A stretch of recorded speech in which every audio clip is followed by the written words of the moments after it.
Chapter 1. The Awakening.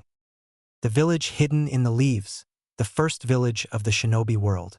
The Leaf Village is considered to be the strongest village among all the other villages. Many legends and heroes have been born in this village. The Leaf Village was known for its compassion and teamwork and considered its citizens and shinobi as equal and made no discrimination. However, that was not the case for a 5-year-old boy. This boy was none other than Naruto Uzumaki. The boy was the Jinchuriki of the nine-tailed fox that attacked Konoha a few years ago. The Kyuubi attack had severely harmed Konoha. Countless shinobi had died sacrificing their lives in protecting the village. There were also many civilian casualties and destruction of the village and its properties. In the end, through a valiant and self-sacrificing ritual, the Yondaime Hokage, Minato Namikaze, was able to restrain the fox and seal it into a newborn child. The fourth Hokage is still considered the biggest hero of the Hidden Leaf and had wished for Naruto to be seen as a hero that saved the village. Unfortunately, his wish was not fulfilled. This leads us to the present, where a 5-year-old Naruto was being mercilessly beaten by a mob of people consisting of many shinobi and civilians. He had bruises all over his body. Some of his bones were broken, but the worst part was that he was still conscious and could feel each blow being dealt on his body and many painful words like, "The demon. That is for my father. Monster. Scum. Bastard fox." And many more words were being spoken by the people. "Why do you hate me? What have I ever done to you?" asked Naruto meekly while sobbing. "You dare ask what you have done, you monster? Now I will show you what you have done," yelled one shinobi and started performing hand seals. Machen, Narakumi no Jutsu, Demonic Illusion, Hell Viewing Technique. Naruto slowly felt himself surrounded in a swirl of leaves, and after a moment he was faced with the worst nightmare of his life.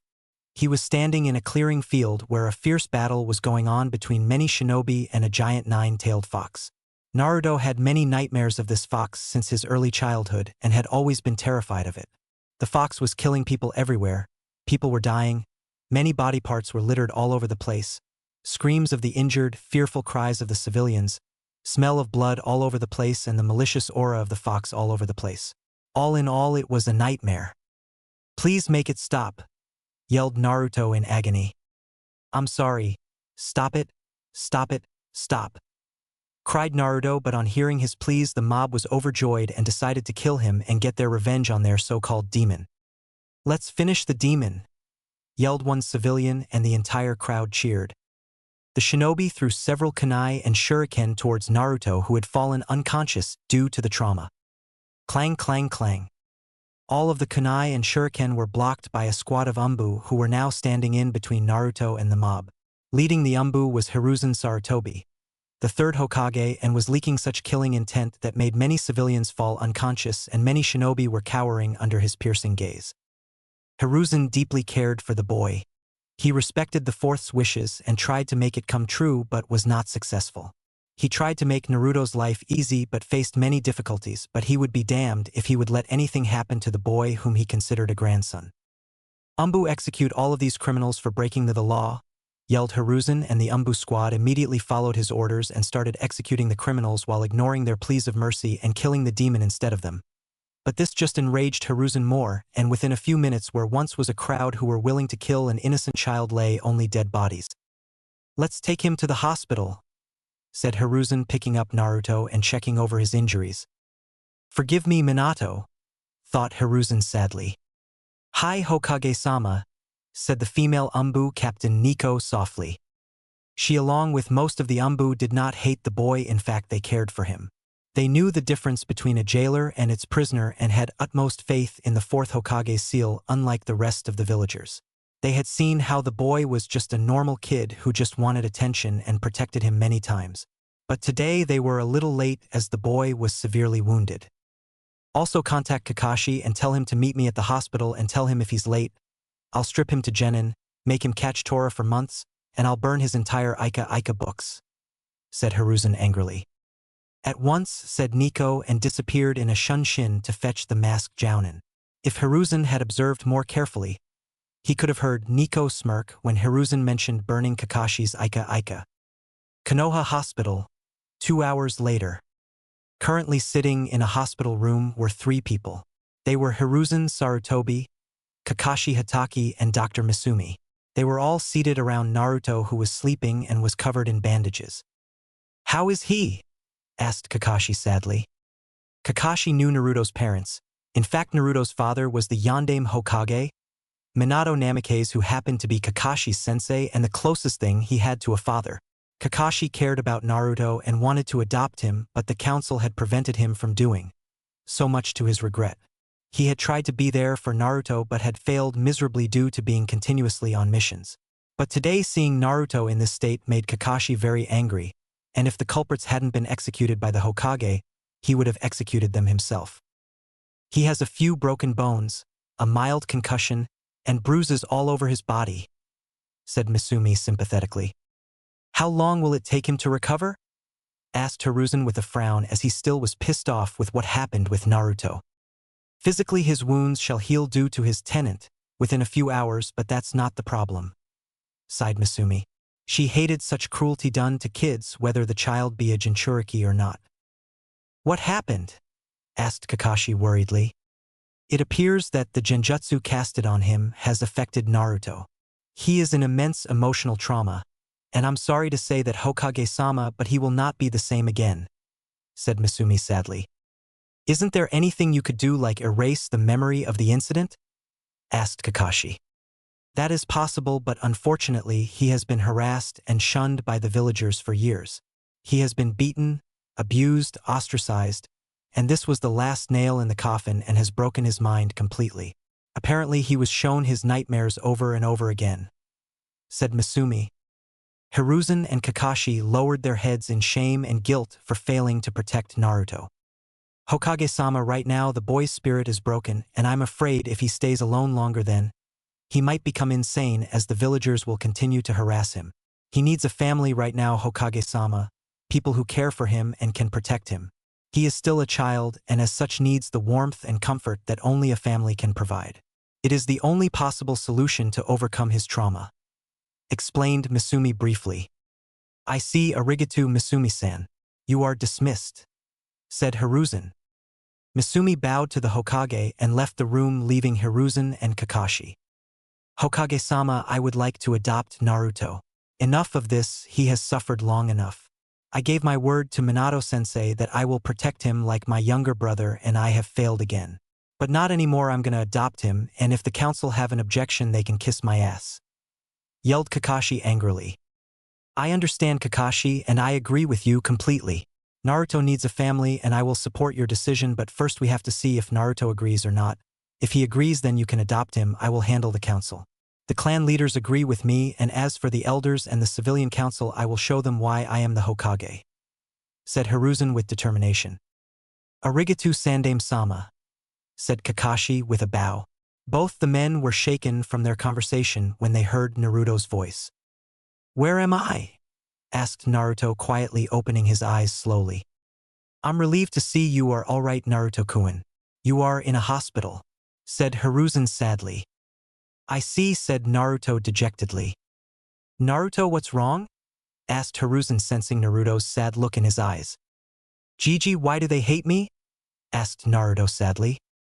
"Naruto, I will tell you someday when you are older," said Hiruzen, averting his eyes from the piercing blue eyes of Naruto. "No, Gigi, you will tell me now.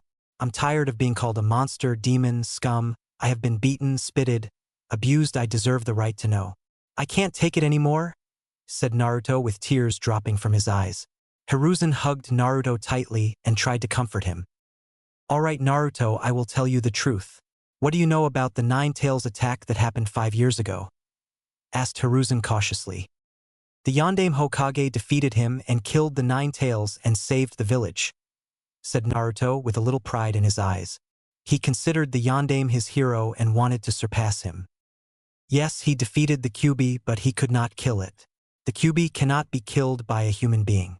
Despite being powerful, the Yondaime was still a man, and so he could not kill the fox, so he had to do the only thing possible, said Hiruzen, but before he could continue, Naruto interrupted him. "He sealed it in me, didn't he?" said Naruto sadly, which shocked both Hiruzen and Kakashi, who was silently observing the talk from a corner in the room. "How do you know that, Naruto?" asked Hiruzen, shock evident in his eyes.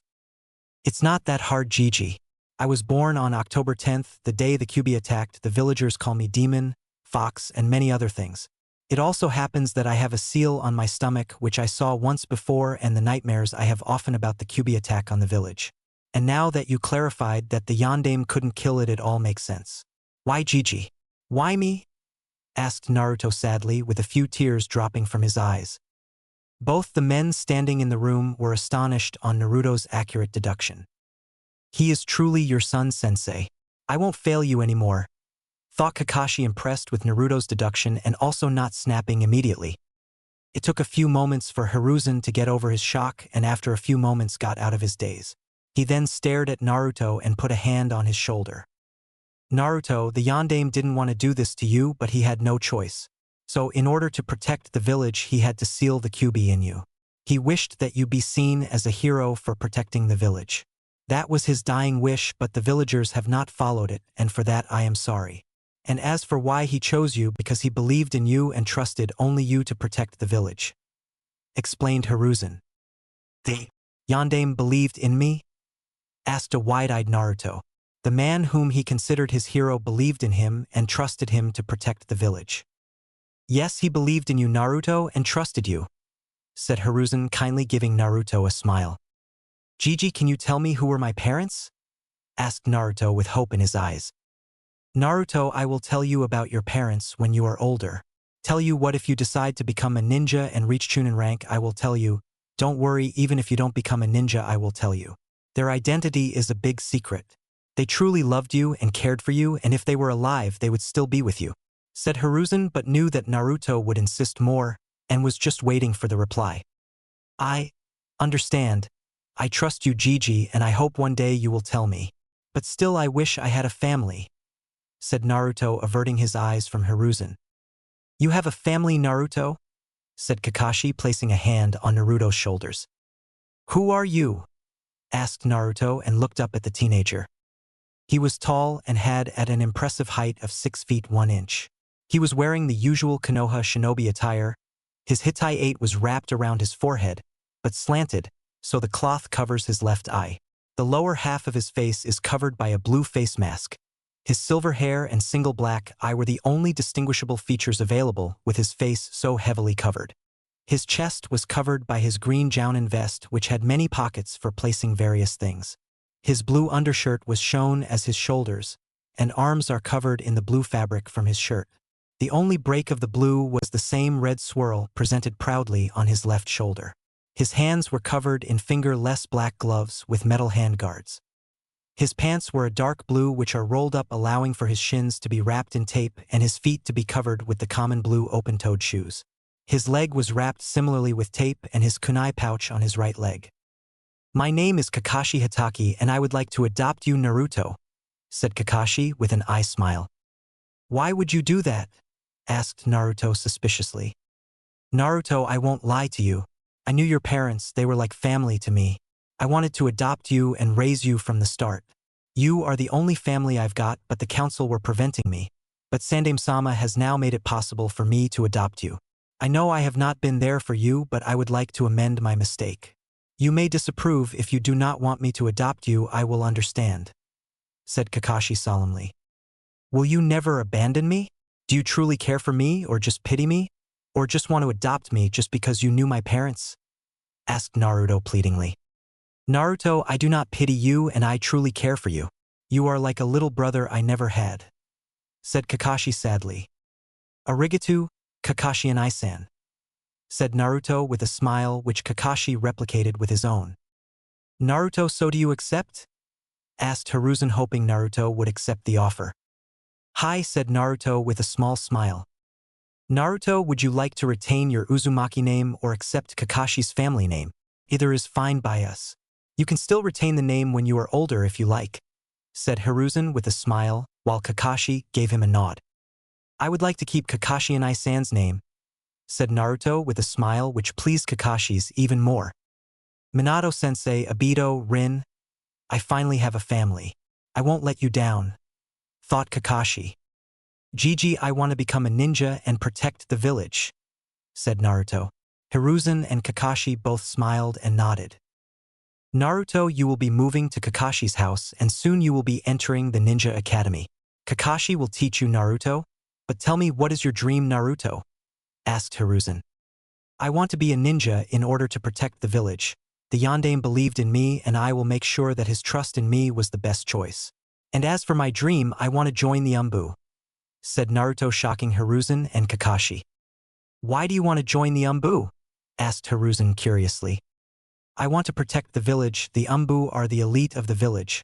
Also, the people respect the ANBU the most after the Hokage. They never showed any discrimination towards me and they're kind of cool. I want to be like them, said Naruto with determination. Alright Naruto, but you will have to work very hard to be an ANBU. I was an ANBU once and I know they are the toughest, so you will have to work and train harder, said Kakashi strictly. I won't let you down, Nissan, said Naruto with a grin. Good, said Hiruzen, happy to see that Naruto was slowly getting out of his trauma by having a family. GG, Nissan, there is a problem, said Naruto carefully. What is it? Asked Kakashi curiously. I know that the villagers hate me and it will take some time to prove it to them that I am not the Kyuubi. But some people may attack me again and I'm not strong enough to defend myself against ninja, said Naruto firmly.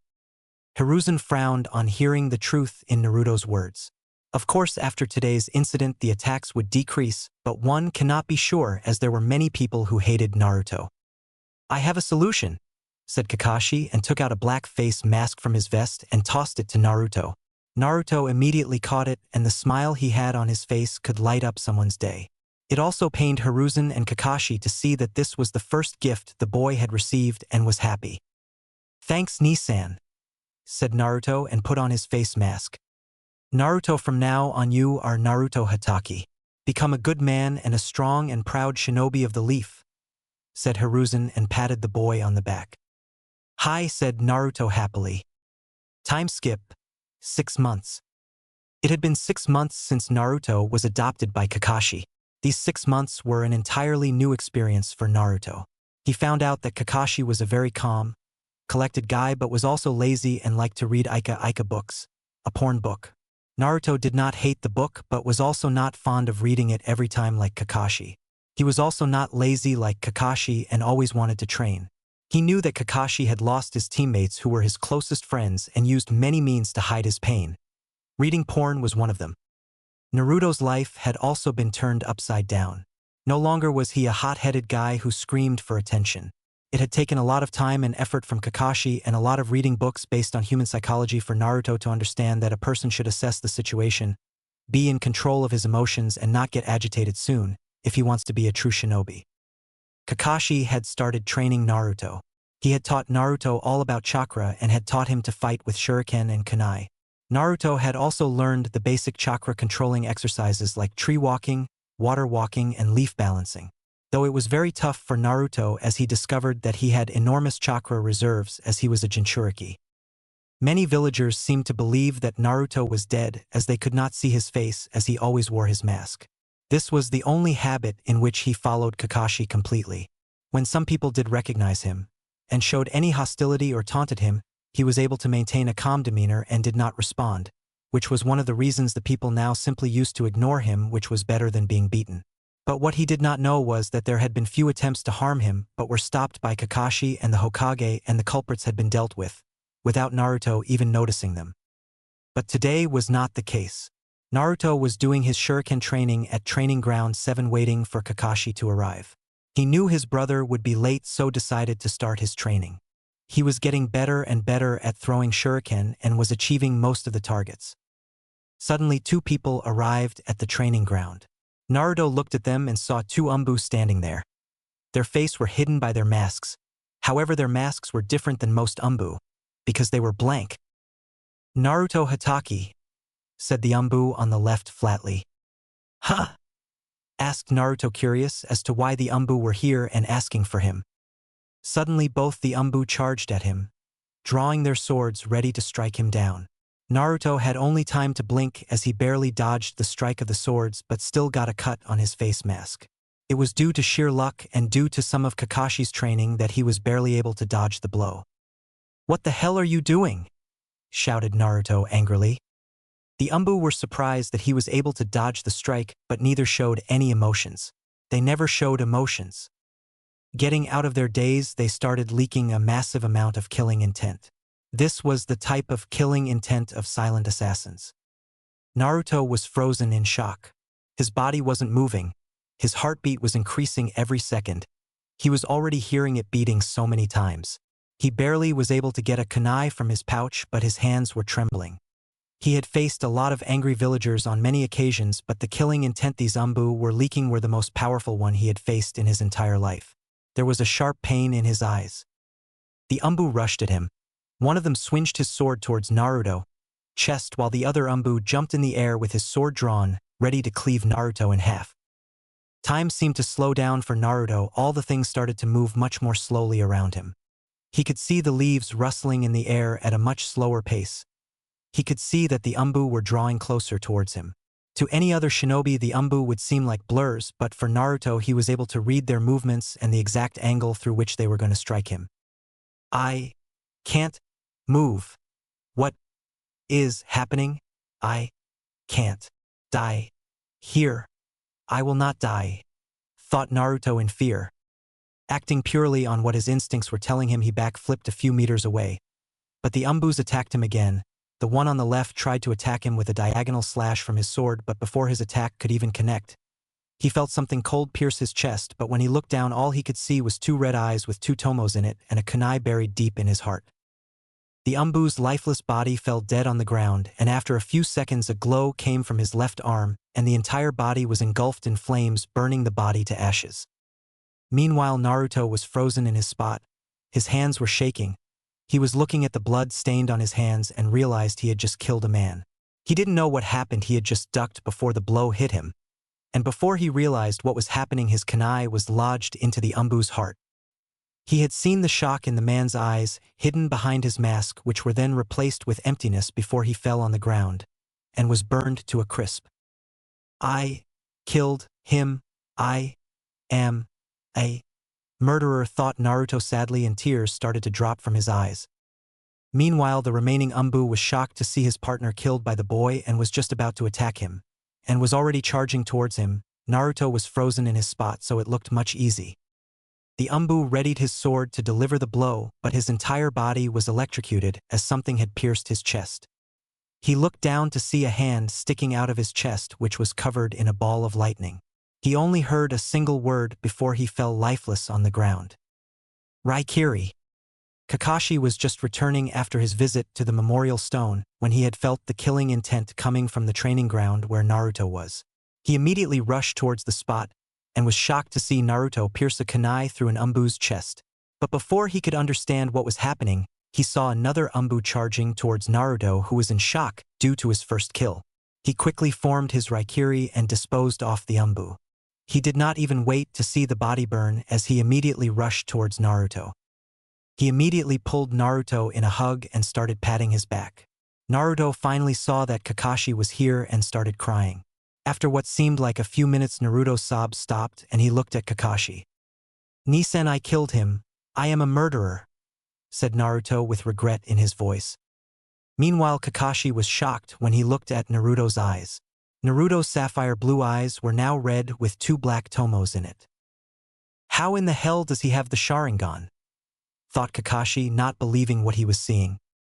It's okay, Naruto, you just defended yourself. Now please tell me what happened, asked Kakashi softly. Naruto hesitantly nodded and told Kakashi about the entire incident. To say Kakashi was livid would be saying that Jiraiya was not a pervert. He was furious at Danzo. He knew that these ANBU belonged to Danzo.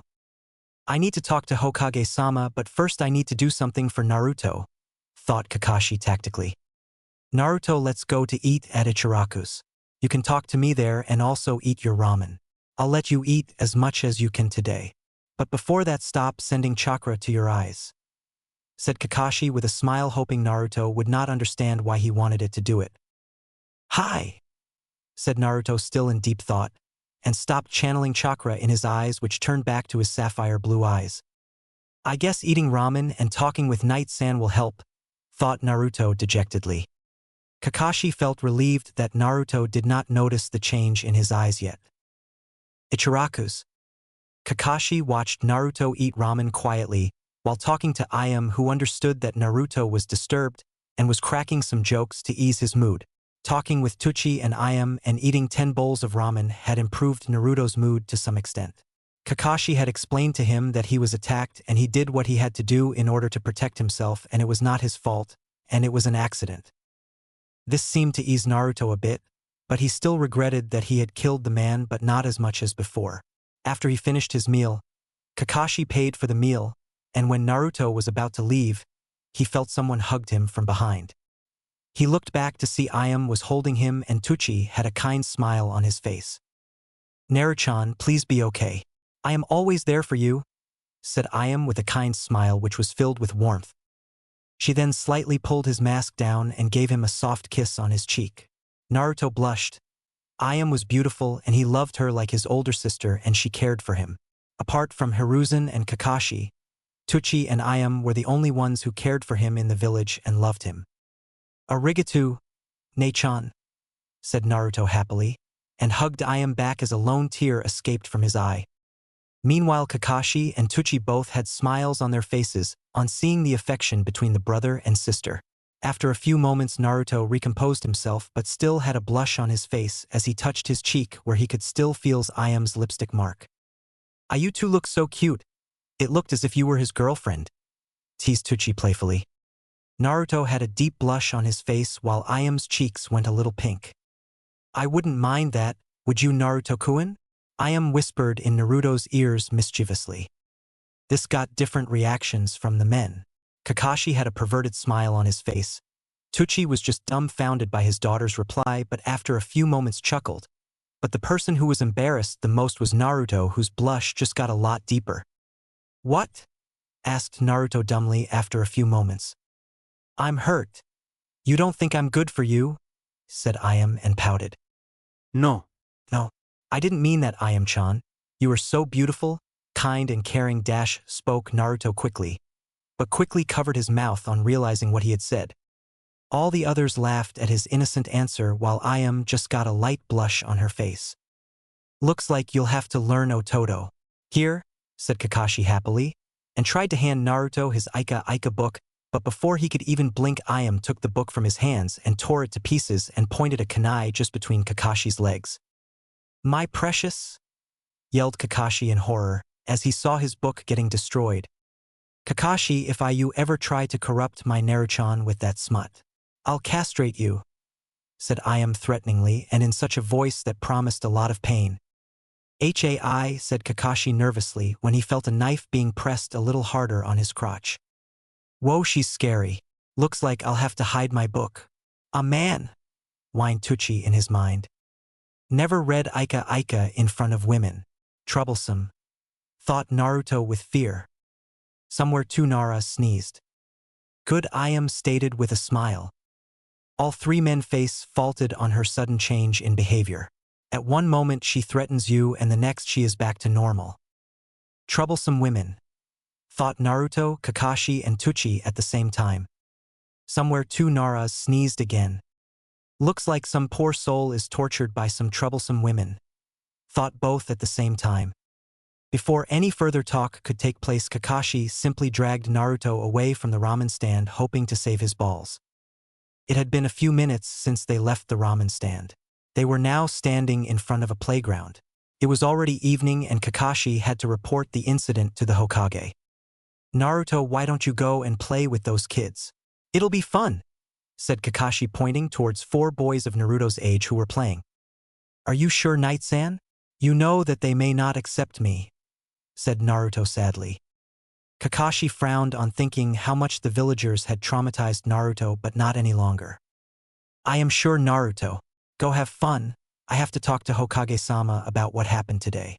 I'll pick you up in an hour," said Kakashi and disappeared via a shunshin. "Man, I really need to learn that," thought Naruto with a chuckle. There were currently 4 boys playing in the field. Well, not exactly. The first boy which Naruto saw had pineapple-colored hair which were tied upward in a short pony. His face was angular and he was busy watching the clouds. The boy sitting next was continuously eating chips and was a little chubby and had light-colored brown hair and a round face. One of the boys was sitting next to the others and was playing with a little pup. He had 2 marks on his face and slightly pointed teeth and dark brown hair. The last boy was sitting away from the others.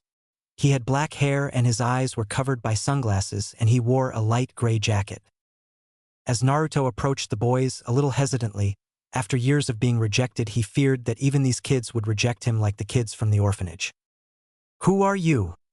asked the boy with the pup curiously. "I am Naruto Hatake, can I join you?" asked Naruto hesitantly. "Sure, I am Chuji Akimichi," said Chuji happily and offered some chips which Naruto accepted happily. "I'm Inuzuka Kiba and this is Akamaru," said Kiba and Akamaru barked. "Nara Shikamaru," said Shikamaru curiously. "What's with the mask?" thought Shikamaru with a frown. "I'm happy to meet you all. Hey you, can I know your name too?" asked Naruto loudly to the boy with bugs. On hearing being called, he came towards the group and was surprised that they didn't back away from him when his bugs crawled in his shirt. "Aburame Shino," stated Shino stoically. "Naruto Hatake. It's nice to meet people from 4 different clans of Konoha," said Naruto sharply. "You know about our clans?" asked Chuji in surprise. "Yeah, my brother taught me. You are from the Akimichi clan. Your clan specializes in combat and is known for your physical strength and great research on food pills which were formed by your clan. Also, you own many restaurants in Konoha," said Naruto briefly. "You are from the Nara clan, one of the smartest clans of Konoha. Your clansmen are known for your sharp knowledge and thinking, and advanced knowledge in medical ninjutsu and medicines," said Naruto simply.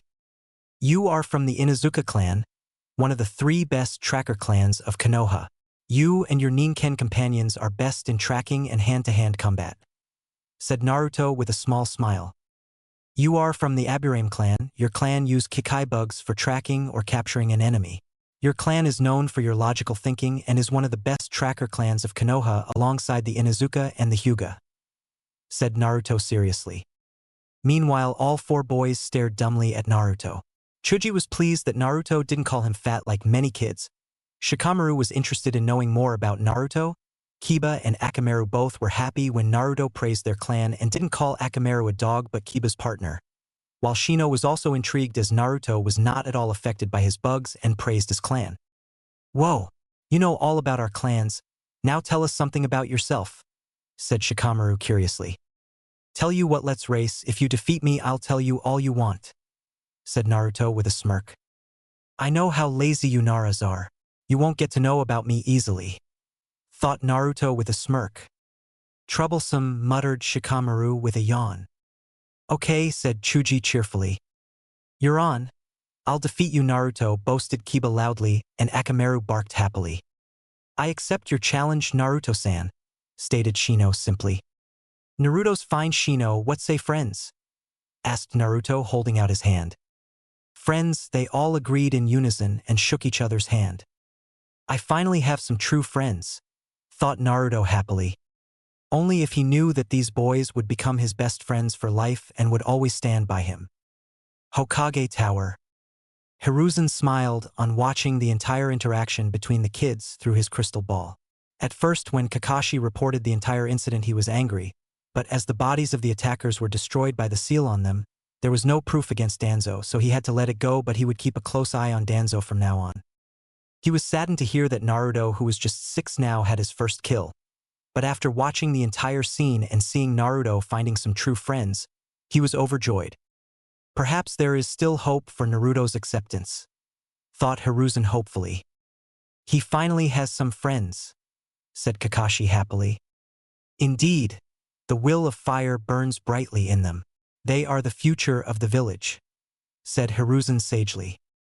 Hokage-sama, I still can't understand how Naruto has the Sharingan, asked Kakashi curiously.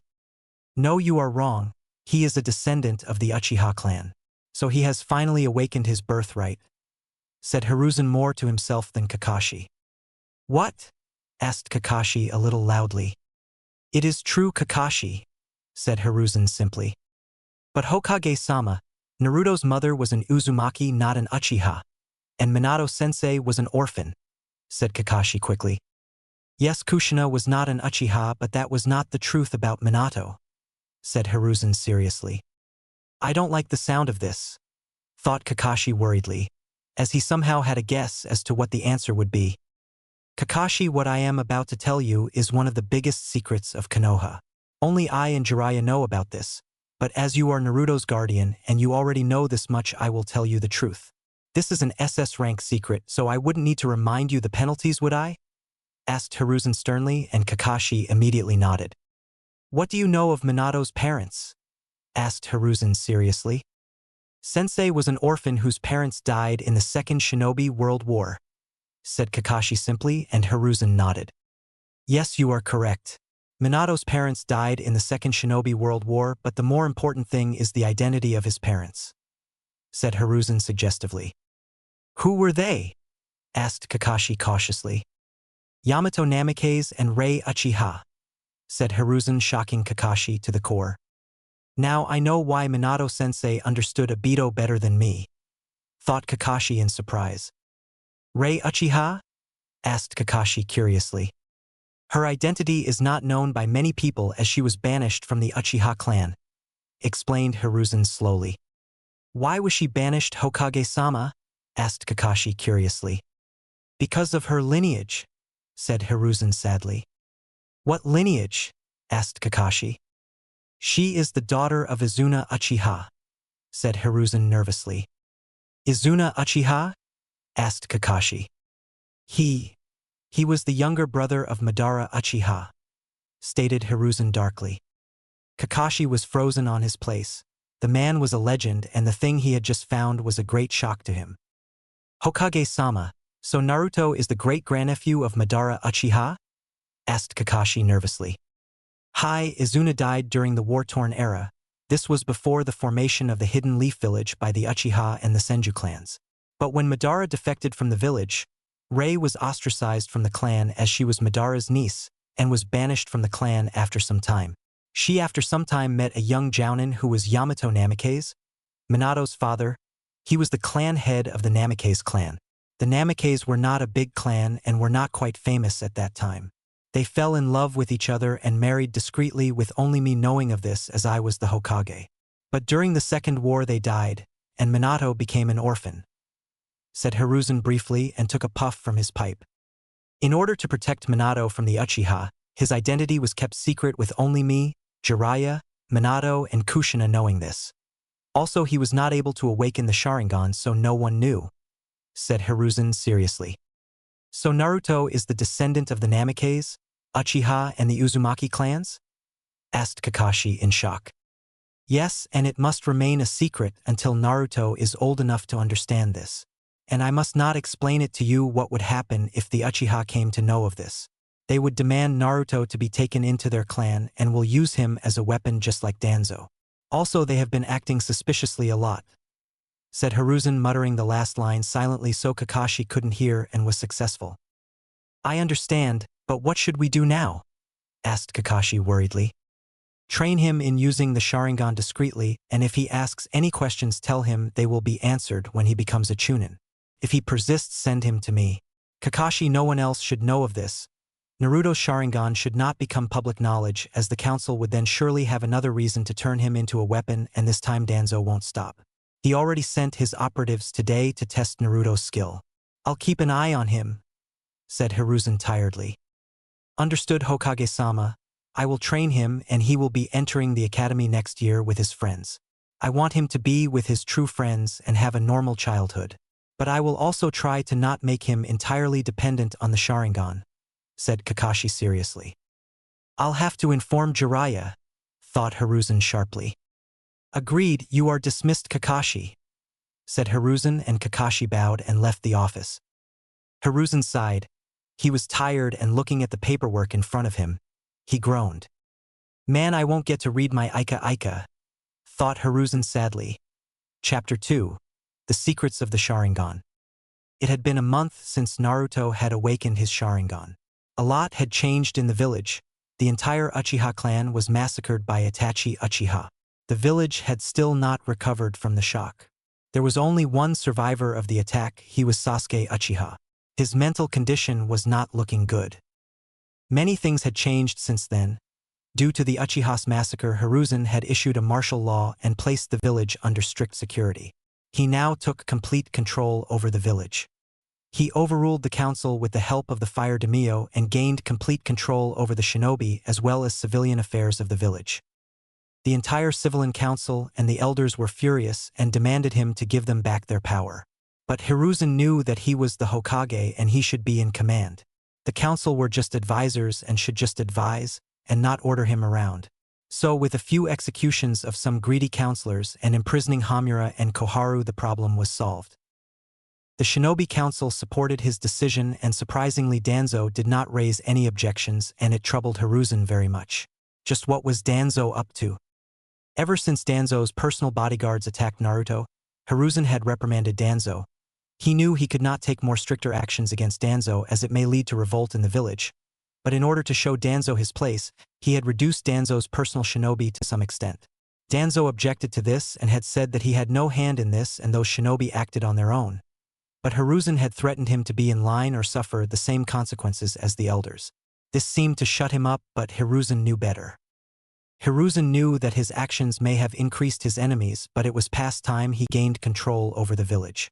The Uchiha clan's massacre opened his eyes, making him see how much he was swayed by others' influence. But what troubled him most was Naruto.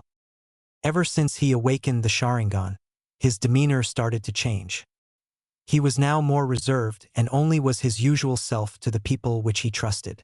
Kakashi and Hiruzen decided to give Naruto some time to cope up with his first kill because even if he was to become a shinobi, he was a 6-year-old child who had taken a life. He could still remember the day when they told Naruto about the Sharingan. It was after a few days after the Uchiha massacre, and the questions Naruto had asked unnerved Hiruzen a bit because they were way beyond a person of Naruto's age could even understand, but surprisingly Naruto understood it perfectly. Flashback. Few days ago. Naruto was right now standing in the Hokage's office. It had been a few days since his first kill. Kakashi had given him a break from his training and he spent most of the time with his friends. But something was bugging him and he decided to ask the Hokage about it. "What can I do for you, Naruto?" asked Hiruzen kindly. "Gigi, I wanted to ask you something," said Naruto politely. "Go ahead," said Hiruzen, but somehow he had an idea of what Naruto was going to ask. "Gigi, how was I able to evade that strike from the ANBU? I was no match for them. At one moment they were charging at me and I thought I was going to die. But then everything seemed to slow down. There was a pain in my eyes and then I could see the ANBU's movements before he performed it."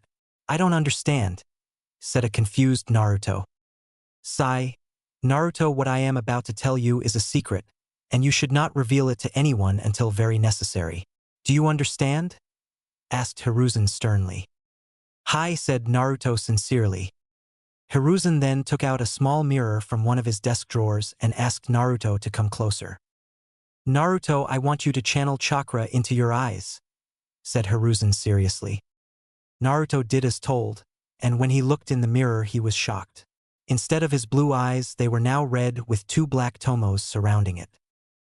"Gigi, is this the Sharingan that Nisan has?" asked a stunned Naruto. "Yes, Naruto, it is the Sharingan," said Hiruzen truthfully. "So I am an Uchiha," said Naruto dejectedly as the entire clan had been massacred, and now he could not find any more family.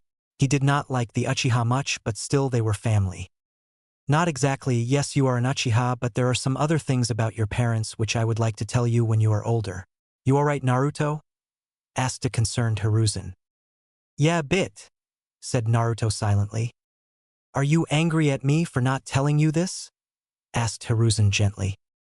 "No, the Uchiha did not like me much, so I guess we are even, and I understand you had good reasons," said Naruto quietly.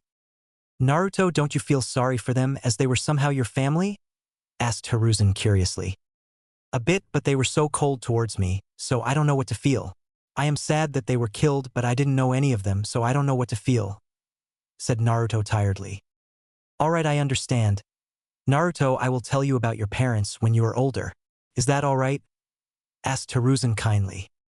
"I think so.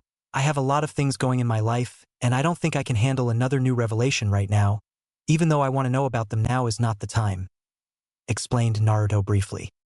"You're too smart for your own age, Naruto," said Hiruzen with a smile, and Naruto nodded a little sheepishly. "Gigi, were my parents bad people?" asked Naruto, suddenly catching Hiruzen off guard. "No, Naruto, they were one of the best people I have ever met. They loved you with all their heart. They were proud shinobi of the leaf who gave their lives to protect the village," said Hiruzen honestly. "Gigi, what is the meaning of the village? What is a true shinobi?" asked Naruto as he wanted to know why his parents died for the village and left him alone in this cruel world. Hiruzen was shocked on hearing Naruto's question. He remembered the first and the second Hokage's advice to him regarding the Sharingan, and knew that his answer would be very important in deciding Naruto's thinking and his future. He had failed in teaching Orochimaru, and he had fallen into darkness, and he won't let that mistake happen again. A village is a place where people come together. It is a place where people put aside all their past differences and end the chaos. It is a place where the children and the old are protected, the young prosper. It is a place where people can spend their life in peace," said Hiruzen carefully. "What is the duty of a shinobi? Is being a shinobi meant leaving your child in a cruel world alone? To let him face difficulty and hardships and pain alone? Is it not a parent's duty to protect and be there for their child? Aren't they supposed to take care of them? If a parent leaves his child like this, then they are trash," yelled Naruto with tears in his eyes. Hiruzen got up from his desk and went towards Naruto. He then leaned down and put a hand on his head, and lifted his chin with his other hand so he could look in his eyes. When he looked in his Sharingan eyes, he saw pain, hurt, betrayal, and knew he had to make things right. "Naruto, let's go for walk. Hold on to my hand tightly," said Hiruzen seriously, and grabbed Naruto's hand and shined from his office. When Naruto opened his eyes, he saw he was standing on the top of the Yandame's face at the Hokage monument. It was evening time and the sun was setting and the village looked beautiful. "It's beautiful, isn't it?" asked Hiruzen kindly. "Yeah," said Naruto with a small smile. "Naruto, the village is not formed by bricks and stones. It is founded by the people. When you look at the people, what do you see?" asked Hiruzen curiously. Naruto looked towards the village and saw some kids playing far away, some people enjoying in a nearby restaurant, some people were just chatting around, and much more. It brought a small smile on his face. "The people look happy and at peace, but it also makes me realize that I may never have such happiness in this world," said Naruto dejectedly. "That's not true, Naruto. Yes, it is very unfortunate and sad that your parents died, but you are not the only orphan in this village, and you still have me, Kakashi, Tuchi-san, and Ayam-chan and your friends, don't you? Aren't we your family? I think that does count to some happiness," said Hiruzen kindly. "Sorry, Gigi, I just got swayed by my emotions. Yes, I have you guys. I don't know what I would have done without you all," said Naruto with a smile behind his mask. "I understand. Now come on, there is one more place we have to go," said Hiruzen happily, and offered Naruto his hand as they shined away. Right now Naruto and Hiruzen were standing in a clearing surrounded by trees, and there was a big stone situated in the center of the clearing. Hiruzen took Naruto towards the stone. "Gigi, what is this place?" asked a confused Naruto. "This is the place where the heroes of the Hidden Leaf Village are honored," said Hiruzen sadly. "Heroes?" asked a confused Naruto. "Yes, can you see that stone?" asked Hiruzen simply, and Naruto nodded. "There the names of all those shinobi who gave their lives in order to protect the village are written," said Hiruzen seriously. "Are my parents' name there?" asked Naruto sadly. "Yes," said Hiruzen honestly. "Gigi, can you please tell me their names at least? Please, Gigi," pleaded Naruto with his puppy dog eyes. "Damn, where did he learn that?" thought Hiruzen with a frown. "All right, but I will only tell you your mother's name. I'll tell you about your father some other time," offered Hiruzen. Naruto pouted. He wanted to know his father's name, but at least his Gigi was telling him his mother's name. He wanted to know her name for so long. "Okay, Gigi," said Naruto with a smile. "Her name was Kushina," said Hiruzen sadly, remembering all the time he spent with her and Minato. Naruto went towards the stone, and after a few moments he reached a point where his hands froze. Written on that place was a name of a person he desired the most in the world.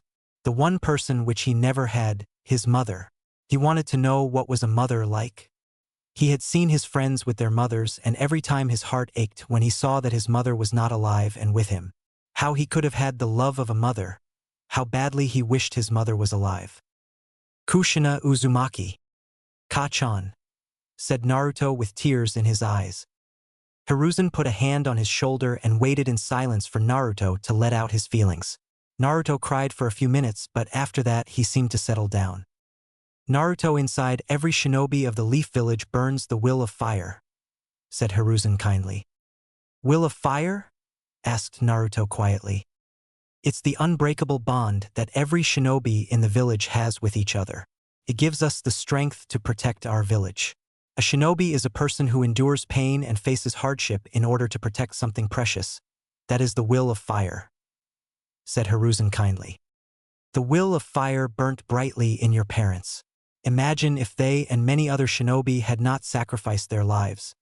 Then the village would have been destroyed. The peace in which we live in would not exist. The people those are living happily may not be alive, if not for the sacrifice of these heroes. The path of shinobi is one of sacrifice and pain. That is a shinobi, concluded Hiruzen. Do you think I can become a good shinobi? Asked Naruto hopefully. Let me ask you something first. What is precious to you? Asked Hiruzen seriously. My family, friends, and my village is precious to me. Even though some villagers may not like me, but this was the country I was born in, and this was the village which my parents gave their lives for, so I will honor my parents and protect it. Do you think the villagers will accept me? Asked Naruto with hope in his eyes. The will of fire burns the brightest in you, my boy. And yes, I truly believe that the people will see you as a hero one day. I believe in you, Naruto, said Hiruzen kindly. Arigato Jiji, I will follow my own path, and will fulfill my dream and protect the village, said Naruto with determination, and gave Hiruzen a hug which he returned. I have no doubt about it. Now would you like Kakashi to train you in using the Sharingan? Asked Hiruzen curiously. Hi, said Naruto excitedly. All right, I'll ask Kakashi to train you from tomorrow. Give it your best.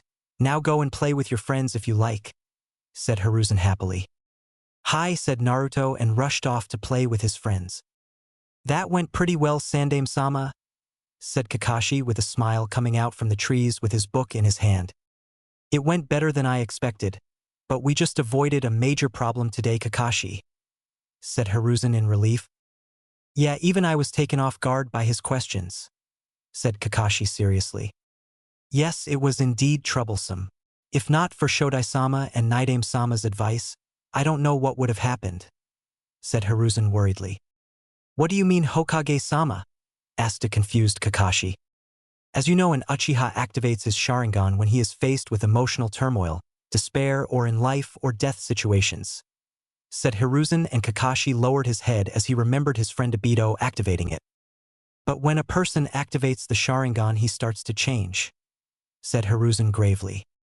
I don't understand, Hokage-sama, said Kakashi with a frown. The Naidame had told me that the Uchiha were a clan who sealed of their own emotions. So when they awaken the Sharingan, all the hidden emotions awaken with it. For people who want power, the eye gives them power, but also increases their ego, making them think they are invincible. For those who have experienced sadness or pain, it changes them to people who hate the world. For those people who have stored away their love for the person or thing increases. And for those people like Naruto who are confused, it can end up in two ways. Either they would follow the right path in life or fall to darkness, and I don't want that for Naruto. He is like a grandson to me. The Uchiha's love was greater than that of the Senju, said Hiruzen, shocking Kakashi. But it still does not clearly explain what it has to do with Naruto? Asked Kakashi curiously. I'll explain it. As time passes, the person's Sharingan grows stronger, and so does his feelings. Many Uchihas in the past had become insane due to this. The Naidame had told the Sharingan is the eye that shows emotions. When I looked in Naruto's eyes today, I saw sadness, pain, and betrayal in them. If these feelings would have grown, can you imagine what would have happened? Said Hiruzen gravely. He would have hated the village and many people for his fate. and his Sharingan combined with Kyuubi sealed in him could have made him a new Madara, said Kakashi in shock, realizing what could have happened. Indeed, Hashirama-sama had told me that it was the insane love of Madara for his younger brother that made him mad. So he had told me to treat them with love, but I failed once again. But I won't let it happen with Naruto. I had tried to talk to Sasuke sometimes, but the trauma he has suffered is intense, and he refused to talk. But I hope with time he will recover from it, said Hiruzen hopefully. Kakashi nodded, understanding what the Sandai meant, as he could not stop the Uchiha's demise and was blaming himself. I'll have to be careful with Naruto, but I will train him to be a better shinobi and a good man, thought Kakashi with determination. The next day, Naruto and Kakashi were standing in the Forest of Death, aka Training Ground 44. Kakashi had brought Naruto here many times in order to train him. He had chosen this place in order to train Naruto in using the Sharingan, as almost nobody came to this place, so they won't notice Naruto using the Sharingan. Today the training was going to be different. First of all, Kakashi was not reading his book and was looking serious, while Naruto was also ready to begin his training. After talking with the Hokage, his resolve was strengthened and his goal became more clear to him. Alright Naruto, since I have already taught you chakra control exercises and basic taijutsu, I deem you fit to learn ninjutsu and how to use the Sharingan from today. You up for this? Asked Kakashi cheerfully. Hi, Nisan, said Naruto politely. Alright, first of all, I'm going to teach you the basic jutsu which academy students are taught.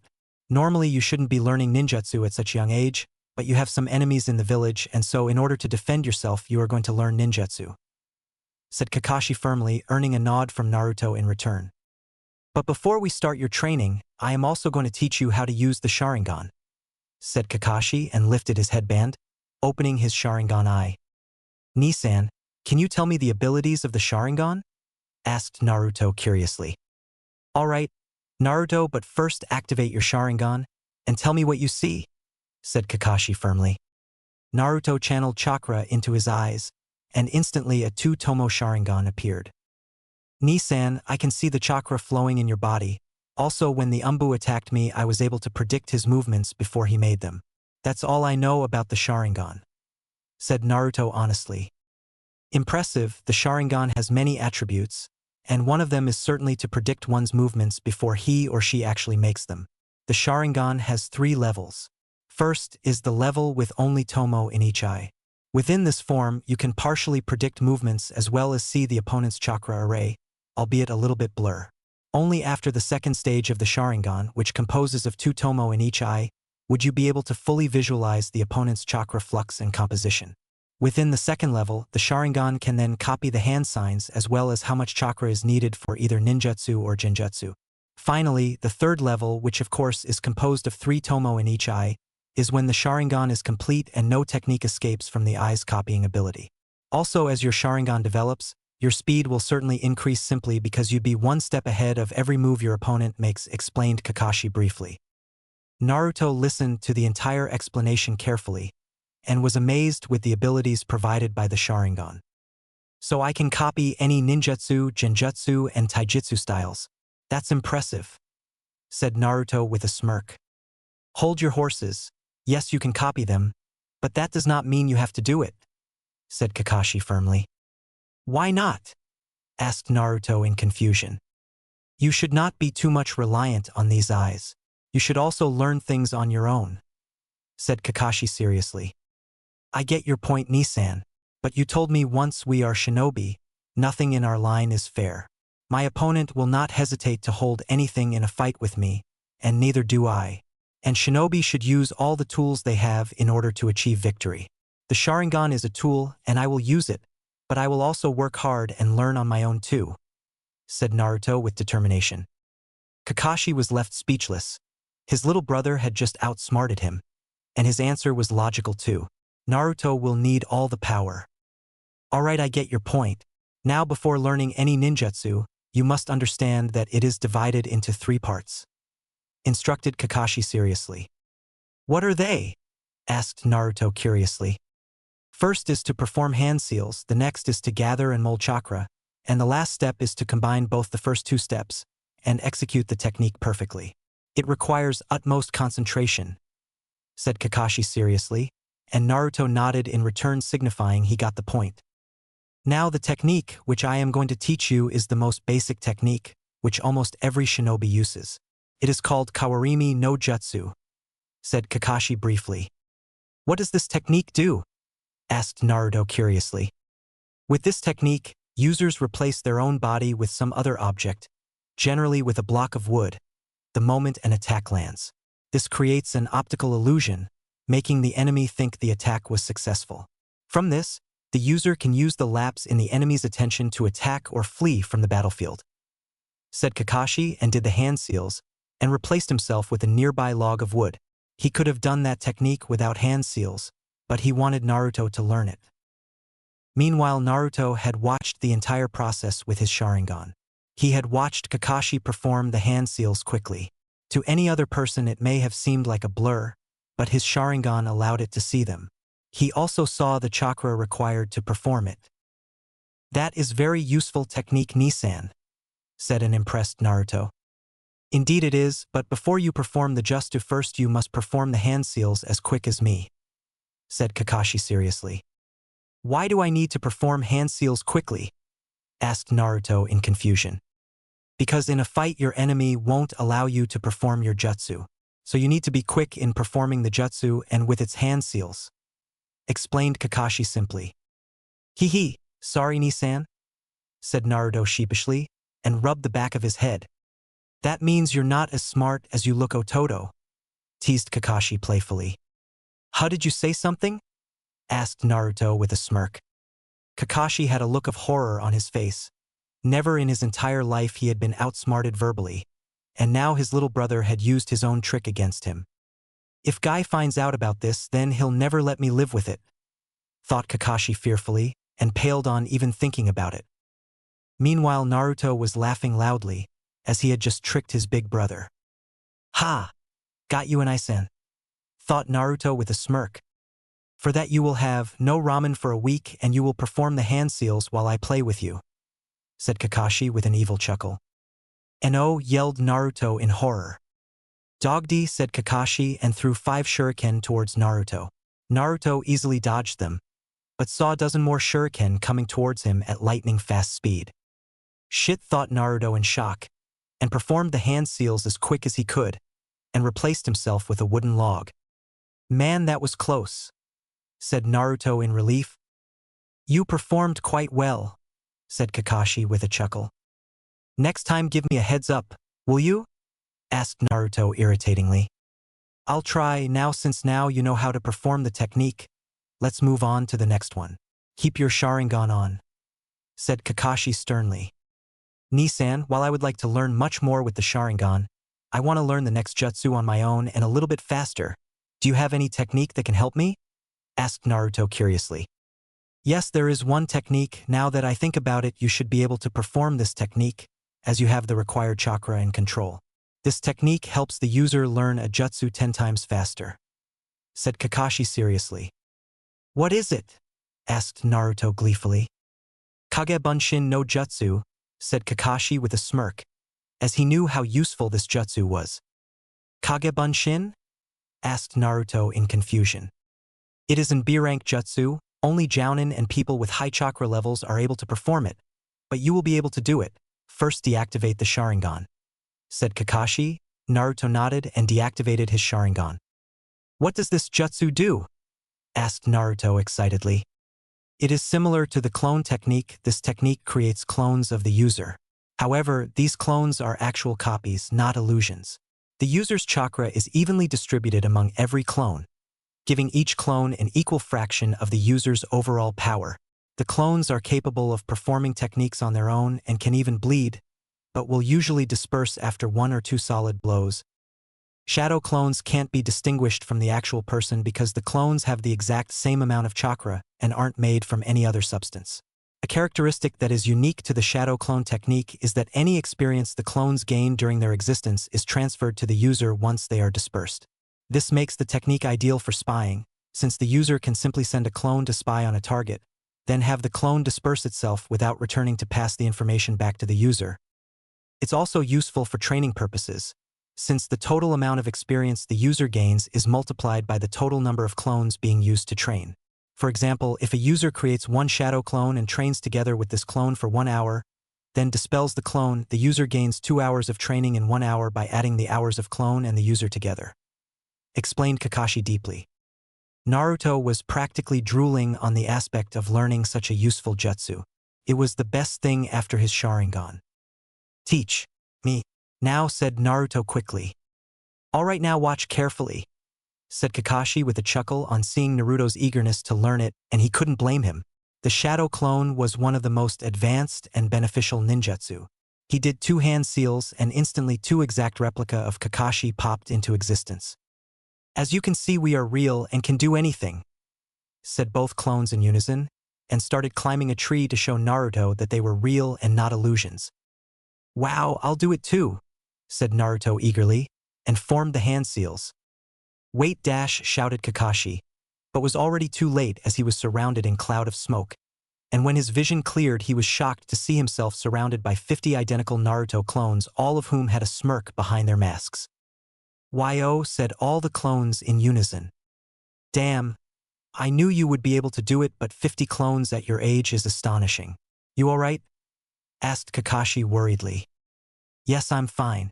Just a lot of my chakra is spent, said Naruto a little roughly as he was feeling the effect of the technique on his body.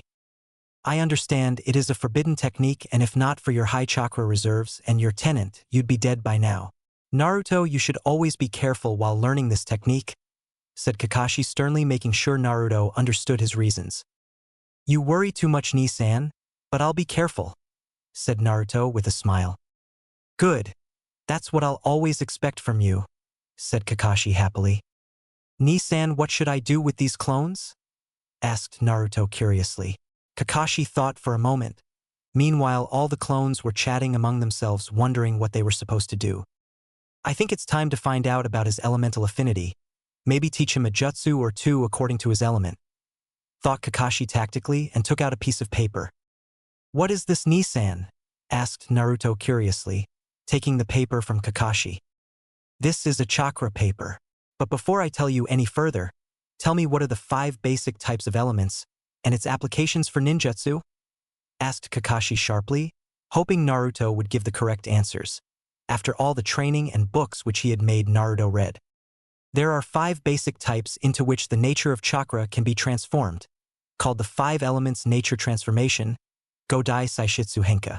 These 5 types are also called elements and are not only the origin of the names of the 5 great shinobi countries, but also the foundation of all elemental ninjutsu.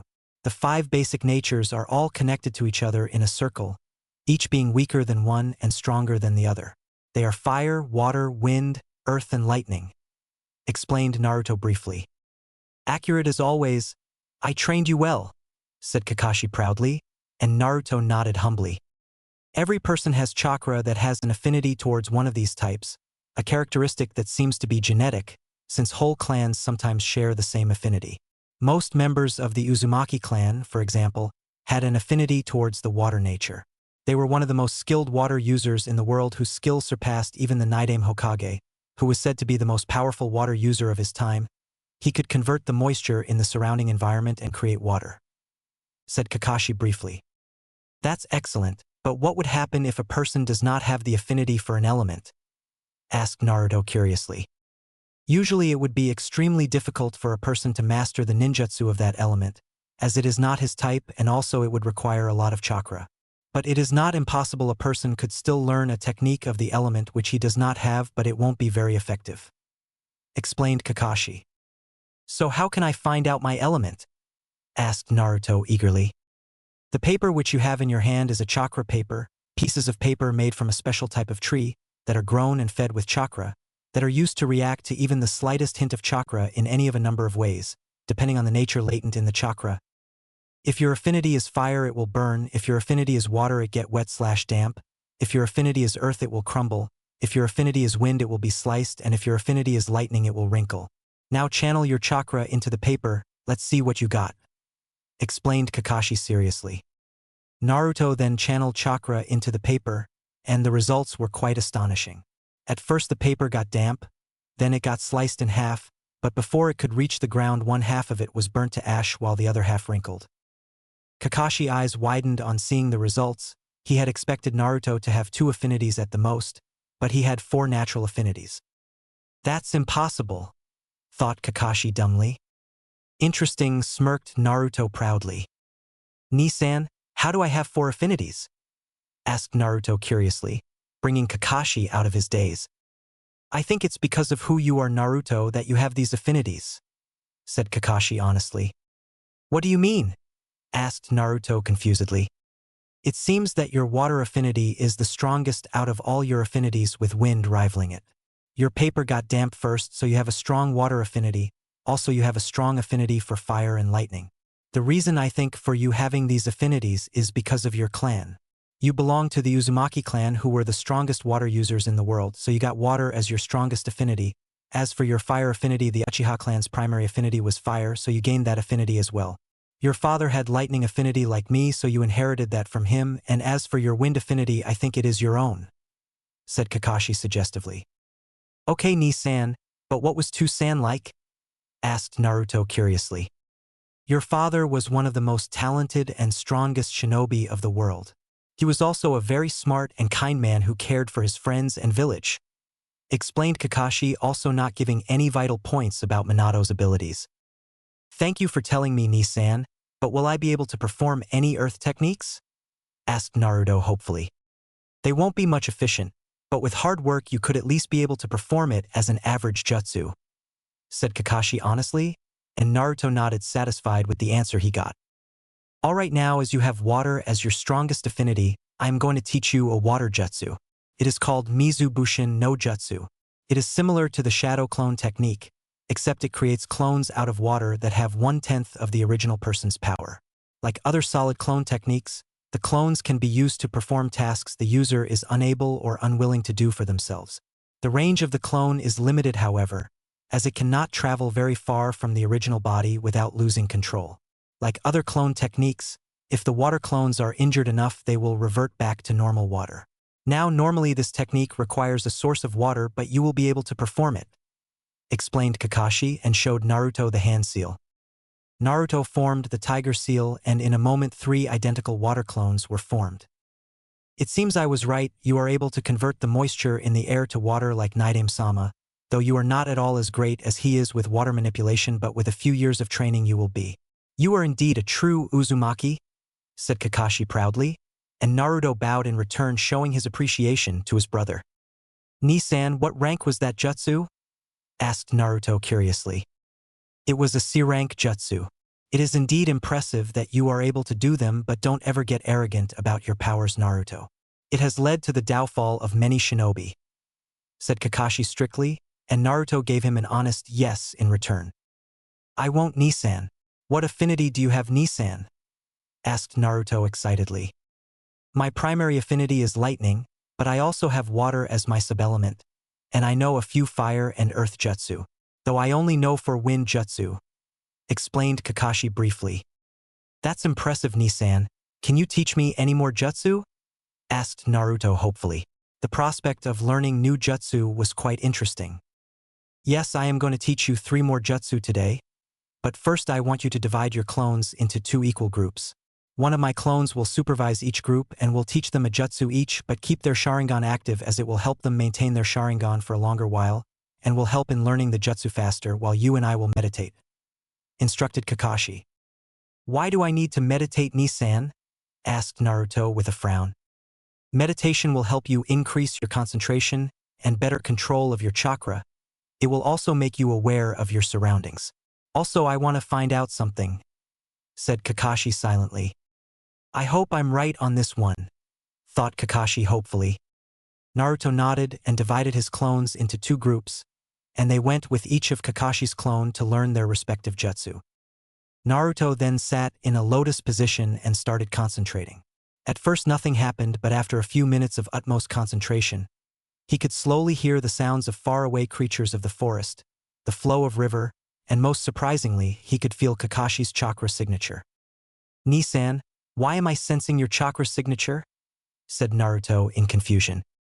As I expected, thought Kakashi with a smirk. You can sense my chakra because you are a sensor, said Kakashi proudly. A sensor? Questioned Naruto. Let me explain, many in the Uzumaki clan were skilled sensors, so I had some expectation as you could also be one. A sensor, Kangchi Taipu, is a ninja that is capable of detecting the presence of other people through their chakra. A skilled sensor can detect their targets from a great distance, as well as differentiate the characters by their chakra signature alone. They are even able to tell when other sensors are using their abilities. Explained Kakashi briefly. So can you teach me how to use my sensing ability too? Asked Naruto happily. Sure, I can give you some pointers, as I can too detect chakra signatures and have a good sense of smell, said Kakashi truthfully, and started teaching Naruto. Meanwhile, with Shadow Clones Group 1. In a clearing were standing 25 Naruto clones facing one of Kakashi's clone. There were training dummies in the field and the clones were waiting to be trained a new jutsu. So what is this jutsu? Asked one clone of Naruto loudly. It is called Katan, Gokakyu no Jutsu, Fire Style, Fireball Jutsu. It is one of the prized jutsu of the Uchiha clan, and is a C-rank offensive ninjutsu. In this technique, chakra needed inside the body is converted into fire, and expelled from the mouth either as a massive orb of roaring flame or as a continuous flamethrower. The scope of the attack is altered by controlling the volume of chakra that is mustered. The released flames will engulf their target, and leave a crater on the ground's surface. Explained Kakashi's clone briefly. So how do we do it? Asked another Naruto clone quickly. Now, I'm going to perform the jutsu and you will watch it with your Sharingan. Instructed Kakashi's clone and performed the hand seals. Katan, Gokakyu no Jutsu, Fire Style, Fireball Jutsu. A large fireball was released from the clone's mouth, which rushed speedily towards one of the training dummies, burning everything in its path, and with a loud bang crashed with the training dummy and burnt it to a crisp. The clones were fascinated with the jutsu, and copied it down and started performing the jutsu. Meanwhile, with Shadow Clones Group 2. The jutsu which you are going to learn is called Suetun, Mizurappa, Water Style, Violent Water Wave, explained Kakashi's clone simply. What does it do? Asked one Naruto clone in confusion. In this technique, water gushes out from the mouth like a waterfall and washes away the enemy. One can freely control the power of this technique with the amount chakra one releases. Having many variations, this is a basic water release technique and is a C-rank offensive ninjutsu. Explained the Kakashi clone. He then performed the dragon, tiger, and hare hand seals and spitted a small stream of water towards a nearby tree. The small wave crashed violently with the tree and created a small crater on the tree's body. Alright, now you have copied the jutsu, start practicing it. Instructed the Kakashi clone. HAI, yelled all Naruto clones in unison and started practicing. Few hours later. It had been a gruesome training day for Naruto. He was now completely exhausted, as he received the memory of his shadow clones and the fatigue too. He had also learned some sensing ability from Kakashi during these hours of meditation. Kakashi was proud of Naruto for learning so fast, and with his stamina, and decided to check the results of the two jutsu he learned. Naruto, do you think you can perform the jutsu the clones learned? Questioned Kakashi seriously. Yeah, I can do that, said Naruto panting heavily. He is exhausted but still is not willing to give up, thought Kakashi proudly. Naruto then performed the hand seals and performed the jutsu he had learned. Suetun, Mizurappa, Water Style, Violent Water Wave. A large wave of water rushed out of Naruto's mouth and flooded the entire clearing and crashed against everything nearby violently with a loud bang. He is a skilled water user. He has the potential to surpass Nidami-sama someday, thought an astonished Kakashi after seeing the power of Naruto's jutsu. Indeed, he had the help of the Sharingan and the Shadow Clones, but to master a C-rank jutsu in a few hours at Naruto's age was a big feat. Without waiting for any comment from Kakashi, Naruto performed another set of hand seals and gathered chakra and executed his next technique. Katan, Gokakyu no Jutsu, Fire Style, Fireball Jutsu. A small fireball equivalent of the size of a large windmill shuriken was executed from Naruto's mouth. It crashed with a nearby tree, burning it to some extent. Excellent work, Naruto, you have already mastered the Suetun Jutsu, while your katan jutsu was good, but it still needs to be more efficient. But I'm sure with training you will be able to do it," said Kakashi proudly. "Thanks. Pant. Nissan," said Naruto tiredly. "Oh, looks like you are tired. Even your stamina has limits," teased Kakashi. Naruto pouted and glared daggers at Kakashi, making him laugh. "Tell you what, I'll teach you one last jutsu. It is an E-rank jutsu and requires minimum chakra. If you are able to do it, I'll take you to Ichiraku's today," said Kakashi with a smirk. "You're on an Isan," yelled Naruto, all the fatigue gone from his body almost instantly. Anything for ramen, thought Naruto, gleefully imagining the number of bowls he would eat. "I should have not said that. Geez, where does he get so much energy from?" whined Kakashi with anime tears dropping from his eyes. "I'll get you for this," thought Kakashi with an evil smile. "Alright, this jutsu is a basic technique which all ninja use. It is called Henge no Jutsu. It is typically used to change into people other than oneself, but one also has the ability to change into animals, plants, and even inanimate objects like weapons. This gives this technique an abundance of uses. The transformation of a skilled shinobi will be exactly like the genuine article, so it will be impossible to tell the two apart. On the other hand, a transformation performed by an inexperienced person will have obvious discrepancies," explained Kakashi, and performed the hand seals, and performed the jutsu, transforming himself into a panting Naruto who had a stupid expression on his face.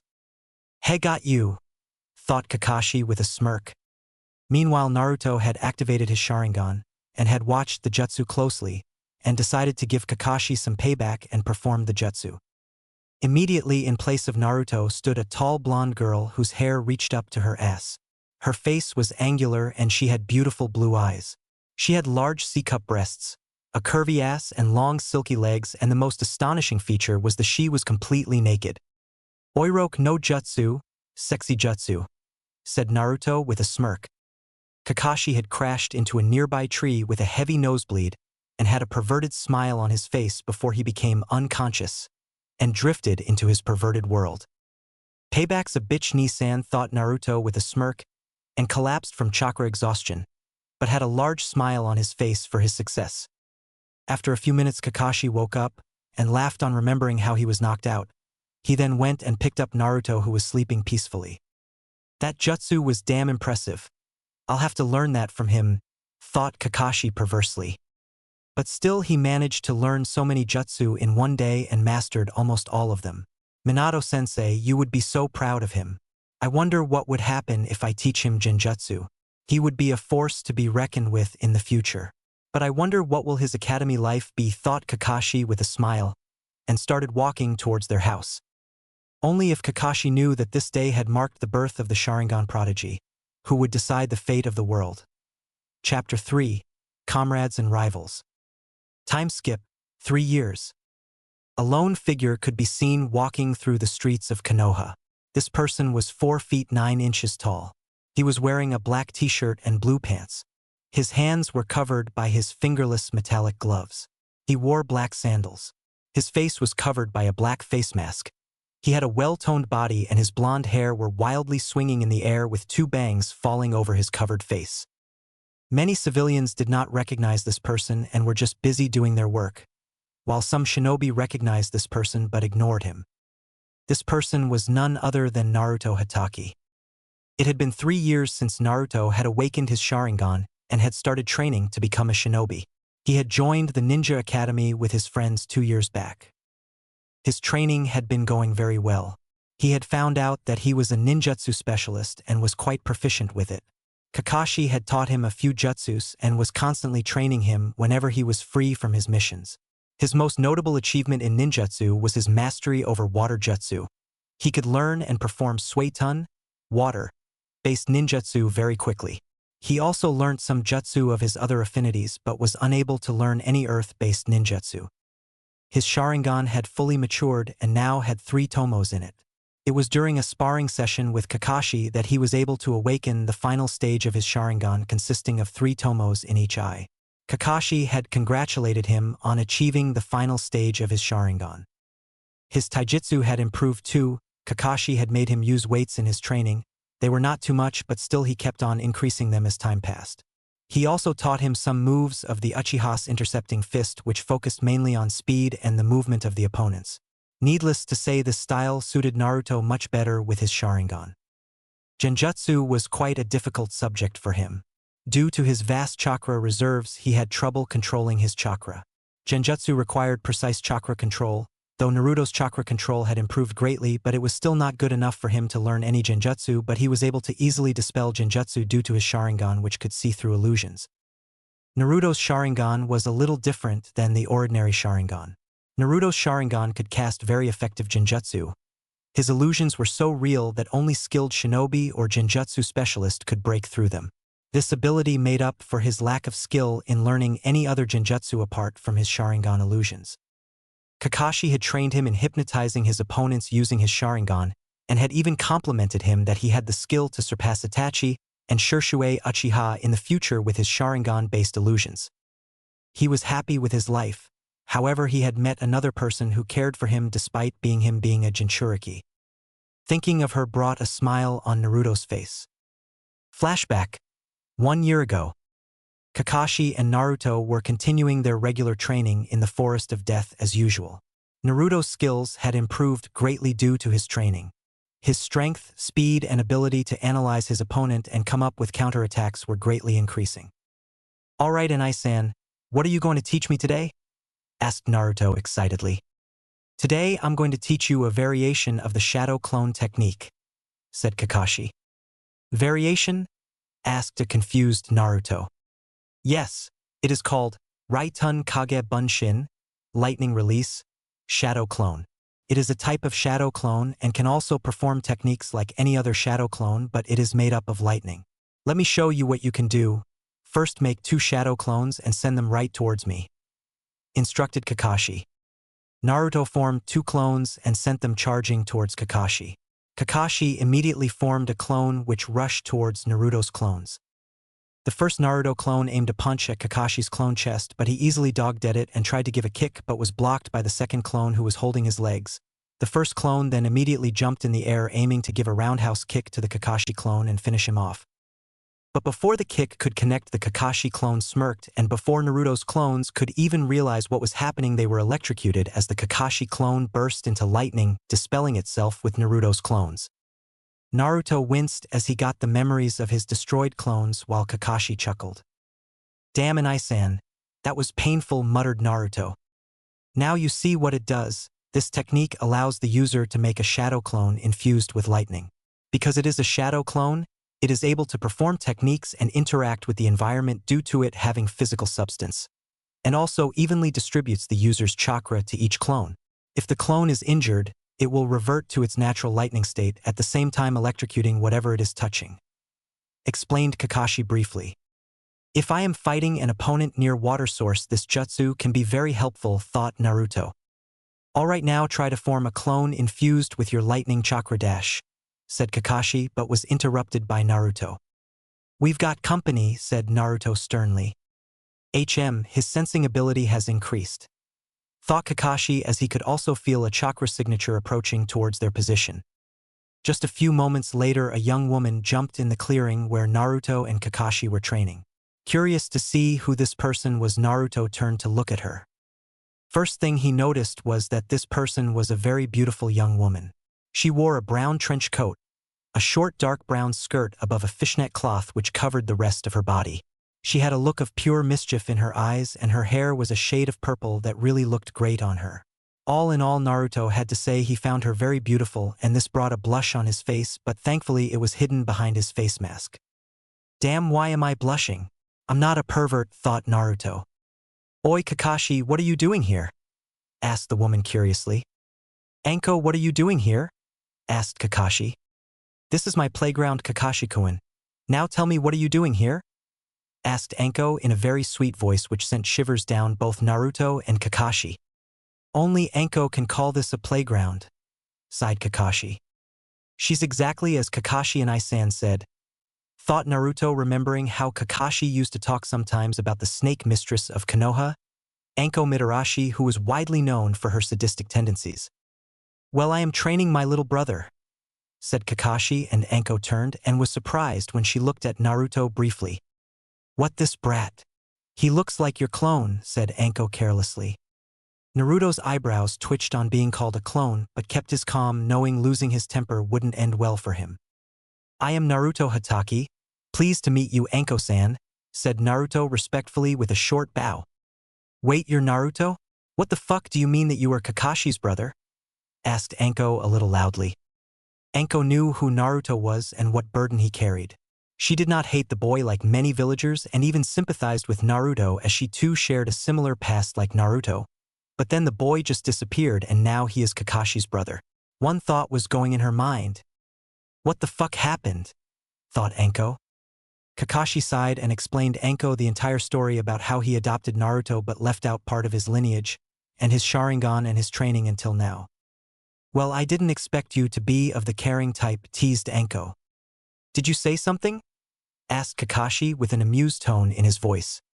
Why you pervert? Yelled Anko. Man, that was funny, said Naruto, who was laughing on seeing the interaction between Kakashi and Anko. What was that shrimp? I bet you don't even know how to hold a kunai, smirked Anko, trying to agitate Naruto. Well, let's find out, shall we? Challenged Naruto. Meanwhile, Anko grinned while Kakashi wasn't sure if it was a good idea.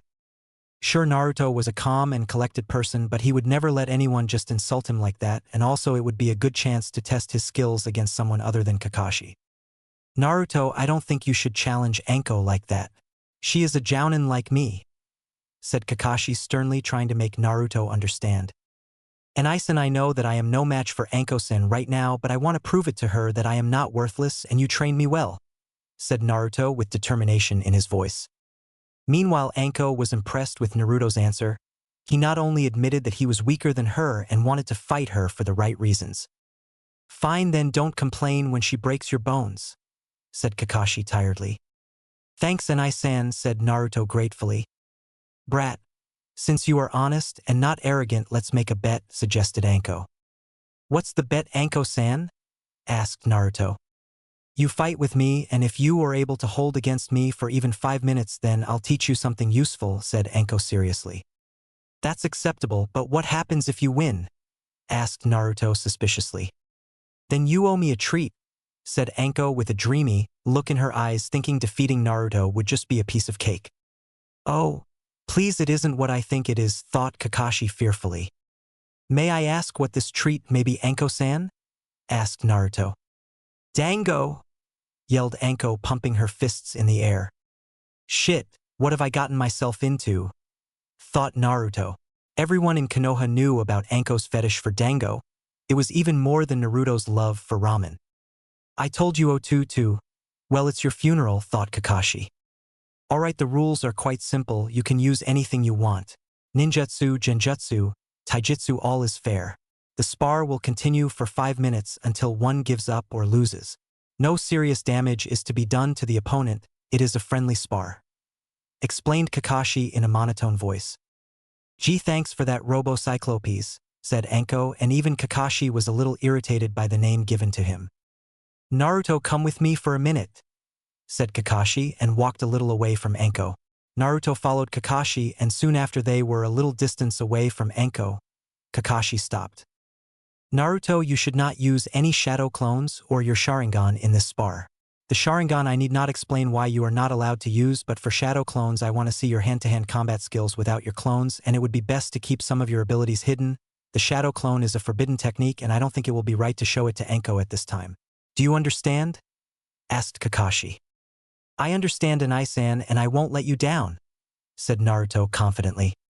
I have no doubt about that, said Kakashi proudly and patted Naruto on the back. Naruto walked up towards Anko and got into his fighting stance. Let's do this, said Anko loudly. She immediately threw a kunai towards Naruto at a very fast speed. Thinking it to be just a simple attack, Naruto just decided to duck from the kunai's attack, but was surprised when Anko appeared before him in an instant and punched him hard in the face, sending him crashing towards a few feet away. Damn. The kunai was just a diversion which she used to distract my attention and sneaked up on me so quickly. She's fast, thought Naruto, wiping some blood coming from his nose. Had enough, Gaki? Teased Anko. I am just getting started, said Naruto with an evil smile. Huh, he's got no skills and he's cocky, thought Anko overconfidently. She then rushed towards Naruto intending to finish the spar and attempted to send a right cross into his cheek. What happened next caught her completely by surprise. Naruto ducked her punch and twisted her body, swatting her punch up and away. He then gave a strong punch to her torso. Anko suffered quite a painful blow and coughed up some blood. Yet before she could even process that, he drove his palm into her chin, knocking her to the ground with a spray of blood coming out of her mouth as her teeth cut into her own tongue. Interesting, he seems to be able to read her moves to some extent even without the Sharingan, thought Kakashi with a little pride. Why you'll pay for that, brat, said Anko and spat some blood out of her mouth. She then went through hand signs quickly and executed her jutsu. Katan, Gokakyu no Jutsu, Fire Style, Fireball Jutsu. Anko gathered a large amount of chakra and executed a large fireball towards Naruto. The fireball was enormous in size and its flames were very hot and were burning everything in its way and was speedily rushing towards Naruto, who had started performing his own hand signs with great speed. Suetun, Suijin Hiki, Water Release, Water Encampment Wall. A giant wall of water surrounded Naruto from all sides and impacted with the fireball with equal force. At first both techniques seemed to be at equal strength, but soon the fireball seemed to become smaller and after a few moments it disappeared with only steam surrounding the entire area. Damn, what is this kid? He created water from nothing. There isn't even a water source nearby. How the hell could he do that? Thought Anko in amazement. She then quickly disappeared from Naruto's view with the intent of forming a new strategy. Meanwhile, Naruto was searching for Anko and was trying to locate her chakra through his sensor ability, and after a few moments he found her chakra coming from a nearby tree. Got you, thought Naruto and rushed towards Anko's position. He then immediately attacked Anko and attempted to kick Anko's feet, trying to make her lose balance, but she jumped upwards in the air and attempted to give him a strong kick on his head, but he was able to dodge at the last moment. They then engaged in a fierce battle of taijutsu, trading kicks and punches with each other. It was mostly Anko attacking and Naruto dodging her attacks with good speed. Damn, her taijutsu is impressive and she hits damn hard, thought Naruto, noticing some bruises over his body. This kid is something else, though I am not going all out, but still he is strong, thought Anko. Naruto decided that he was no match for Anko in taijutsu, so he decided to go with his strength, which was ninjutsu. He then performed a quick set of hand signs. Futon de Tapa, Wind Release, Great Breakthrough Jutsu. What?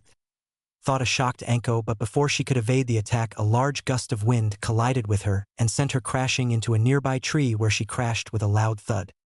Deciding not to give Anko any more time, Naruto performed another set of hand signs and gathered a large amount of chakra in his lungs. Katan, Gokakyu no Jutsu, Fire Style, Fireball Jutsu. A large fireball rushed towards Anko and engulfed her in flames and burned everything surrounding her position to ashes. Maybe I overdid it a little, thought Naruto tiredly, but just as he was able to call Kakashi, he heard something from behind his position. Sanaijishu, Hidden Shadow Snake Hands.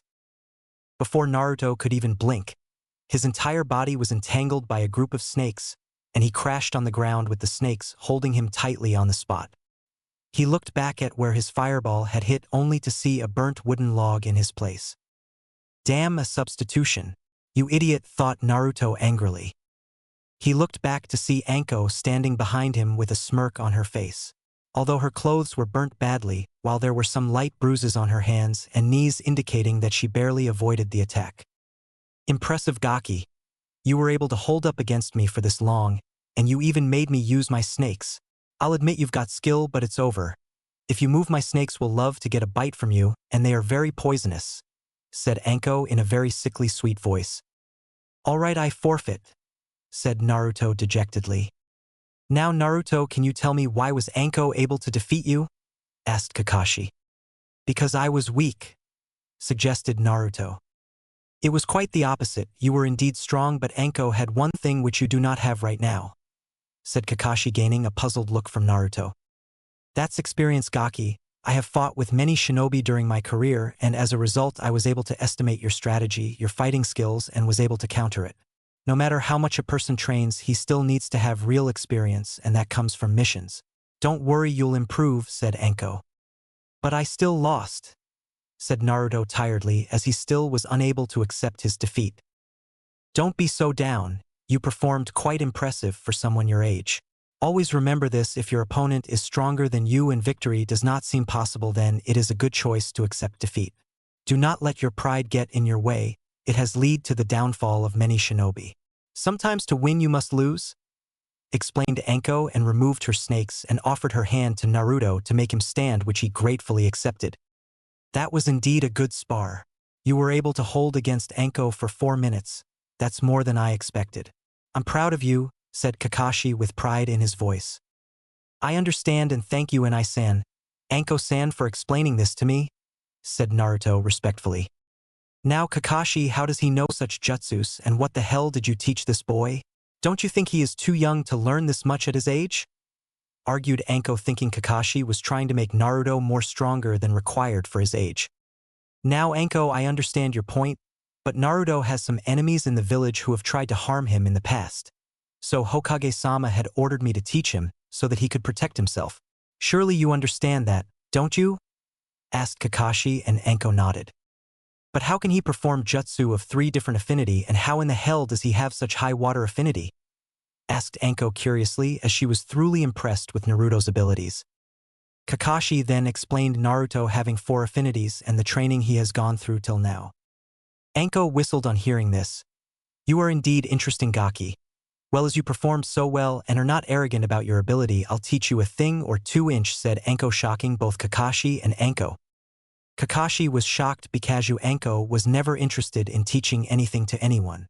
After Orochimaru left the village and betrayed Anko, she shut herself down and never trusted anyone else before except from her best friend. Kakashi was also a friend of Anko and knew of her pain, and for her to be willing to teach Naruto was quite astonishing. But I lost the bet. Why do you want to teach me? Asked a confused Naruto.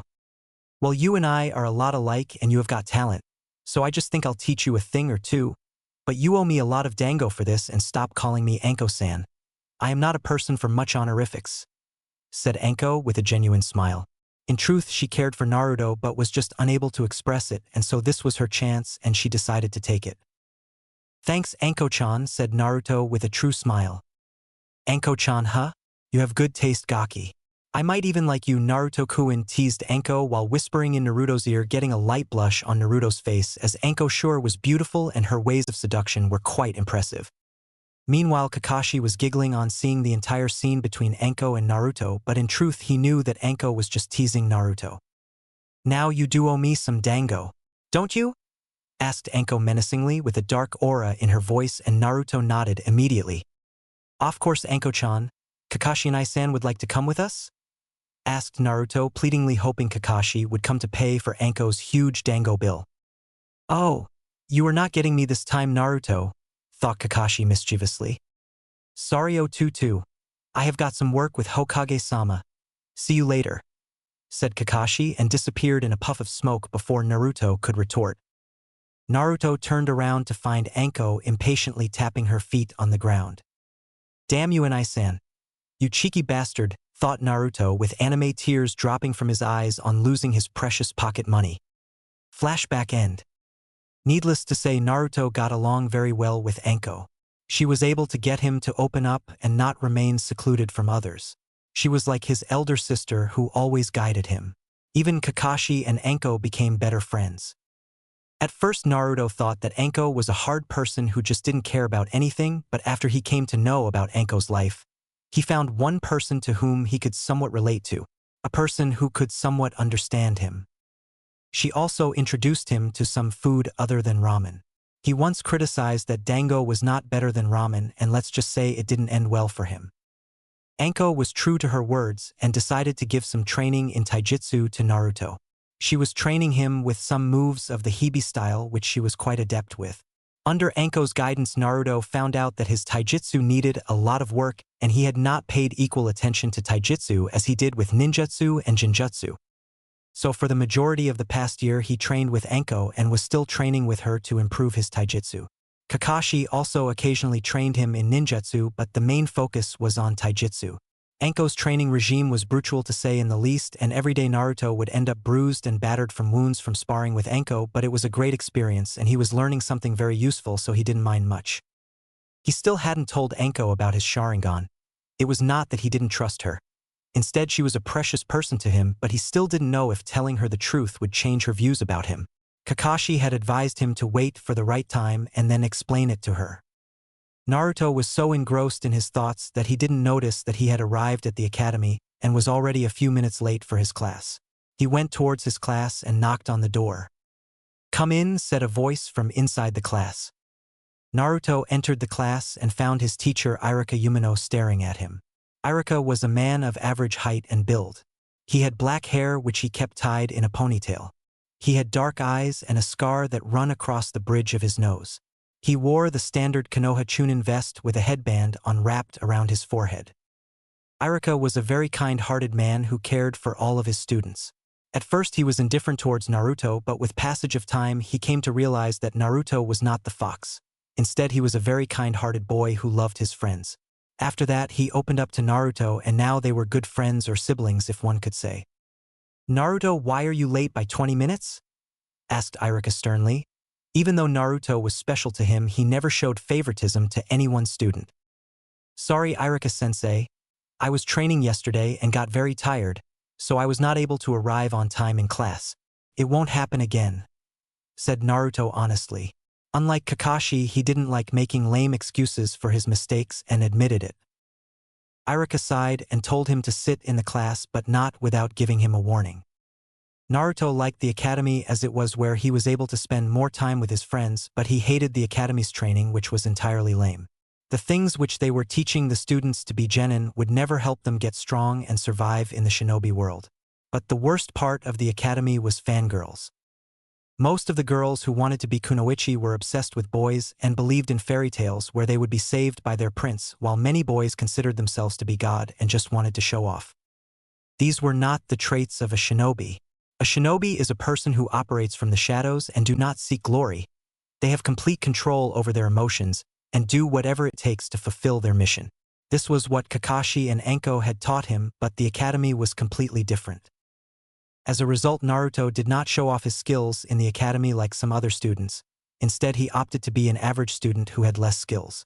He was indeed the most powerful among his comrades, but he lived a life of deception because in the real world names, titles and ranks meant nothing. Even the strongest shinobi could be defeated by an opponent much weaker than them. Snapping out of his thoughts, Naruto went up to take his seat beside Kiba and Hinata. Hinata had become his close friend since he entered the academy. She was a very shy girl and lacked confidence, which was very unusual for a Hyuga. After knowing Hinata, he had came to know the pressure which the children of various clans of Konoha had to shoulder. Hinata was not an exception. She was the heiress of the Hyuga clan, who were considered the strongest clan in Konoha. Her father had high expectation from her, but Hinata was unable to fulfill them, so she was considered unworthy by her own clan. They preferred her younger sister better than her. Even her own father did not have faith in her, which according to Naruto was quite pathetic. But after she came in contact with Naruto and his friends, her confidence seemed to be growing slowly, and she was starting to believe in herself. She admired Naruto a lot, but she always confused Naruto, as she always had a blush on her face whenever she talked with him, and her stuttering was quite annoying during a chat. Now Naruto was not an idiot but was confused that whether she admired him or was infatuated with him, but decided not to push Hinata for any further talk as he wanted her to tell her what she felt on her own and not by force. Also, Naruto only considered Hinata a good friend and nothing more. "Good morning, Naruto-kun," said Hinata politely. "Good morning, Hinata-chan." Wake up," said Naruto and bonked Kiba on the head, waking him from his sleep. "What the hell, Naruto, why'd you hit me?" asked Kiba in a sleepy tone. "Why are you sleeping so early in the morning, idiot?" said Naruto with a smirk. 3, 2, 1. Now thought Naruto. "Man, Iruka-sensei's lessons are so boring. So I was taking a nap," said Kiba loudly, and Akamaru barked in agreement. This brought different reactions. The entire class laughed while Iruka was furious. "Kiba Inuzuka, for that you shall write about the history of Konoha 50 times, yelled Iruka. Kiba paled on hearing that the history of Konoha was not something a person would want to write 50 times. Irika-sensei, I was not alone. Even Shikamaru was sleeping, pleaded Kiba, hoping to get out of this situation. Troublesome. I was not sleeping, Kiba, said Shikamaru quickly, but yawned immediately after saying that. The class had a hearty laugh as Shikamaru was caught too. Naruto and the others watched with amusement as Irika scolded both Kiba and Shikamaru for sleeping in the class. After a long lecture which lasted for many minutes and some apologies from Kiba and Shikamaru, Irika let them go. Irika took a few deep breaths to calm himself down in order to continue teaching the students. All right, now we shall dash, said Irika, but was stopped in his speech as the bell rang, signaling the end of the class. Shikamaru understood that it was Naruto's plan to distract Irika and wait for the class to end to escape from the boring lesson. You planned this, didn't you? Asked Shikamaru sharply. I don't know what you were talking about, Shika, said Naruto slyly. What are you talking about, Shikamaru? Asked Chuji curiously. Even Shino, Kiba, and Hinata were intrigued. Shikamaru then explained what Naruto had done. Naruto-kun, that was mean, said Hinata, but still had a slight smile on her face. You tricked me, yelled Kiba. I try my best, said Naruto with a smirk. Troublesome blondes, said Shikamaru, but was bonked on the head courtesy of a pissed Ino. What was that, Shika? Asked Ino menacingly. Troublesome, muttered Shikamaru. Thanks, Ino. Nice hit, said Naruto laughingly. You bet, Naruto, said Ino and exchanged a high five with him. Ino was also one of Naruto's best friends and he liked her a lot. Her loud personality and brash attitude were quite interesting. However, they still had some differences. The main difference was her mad infatuation with Sasuke Uchiha. But despite everything, she was his good friend. Chuji laughed on watching the entire incident while Shino had a smirk on his face. The only people in the room who were not interested in seeing the group of friends were Sasuke Uchiha and Sakura Haruno.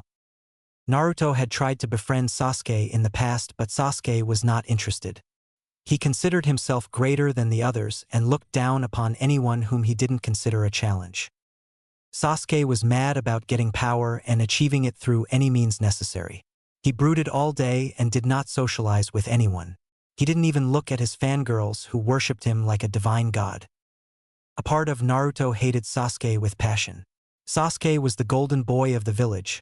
Almost all the villagers practically worshipped him just because he was the last of his clan, which in fact was not entirely true. But still, even after being shown so much care and affection, Sasuke berated others whom he did not consider worthy of his time. This seemed to make Naruto hate Sasuke more. All in all, Sasuke was a stuck-up prick who considered himself greater than the others just because he was an Uchiha. Naruto tried to talk to Sasuke sometimes, but after a few tries gave up on him as he was a lost cause. Sakura, on the other hand, was just book smart but was probably the greatest fangirl of Sasuke. She practically worshipped the ground on which Sasuke walked, and berated others and praised Sasuke for almost everything. Due to this, Naruto stayed away from Sakura as she was annoying. Even Ino's fangirl tendencies paled in comparison to Sakura. Sure, Ino was mad about Sasuke, but she did not berate other people as much as Sakura, and she never berated Naruto or any of her own friends. So according to Naruto, Sakura was just an annoying girl who practically had no skills as a ninja and was not fit to be a shinobi.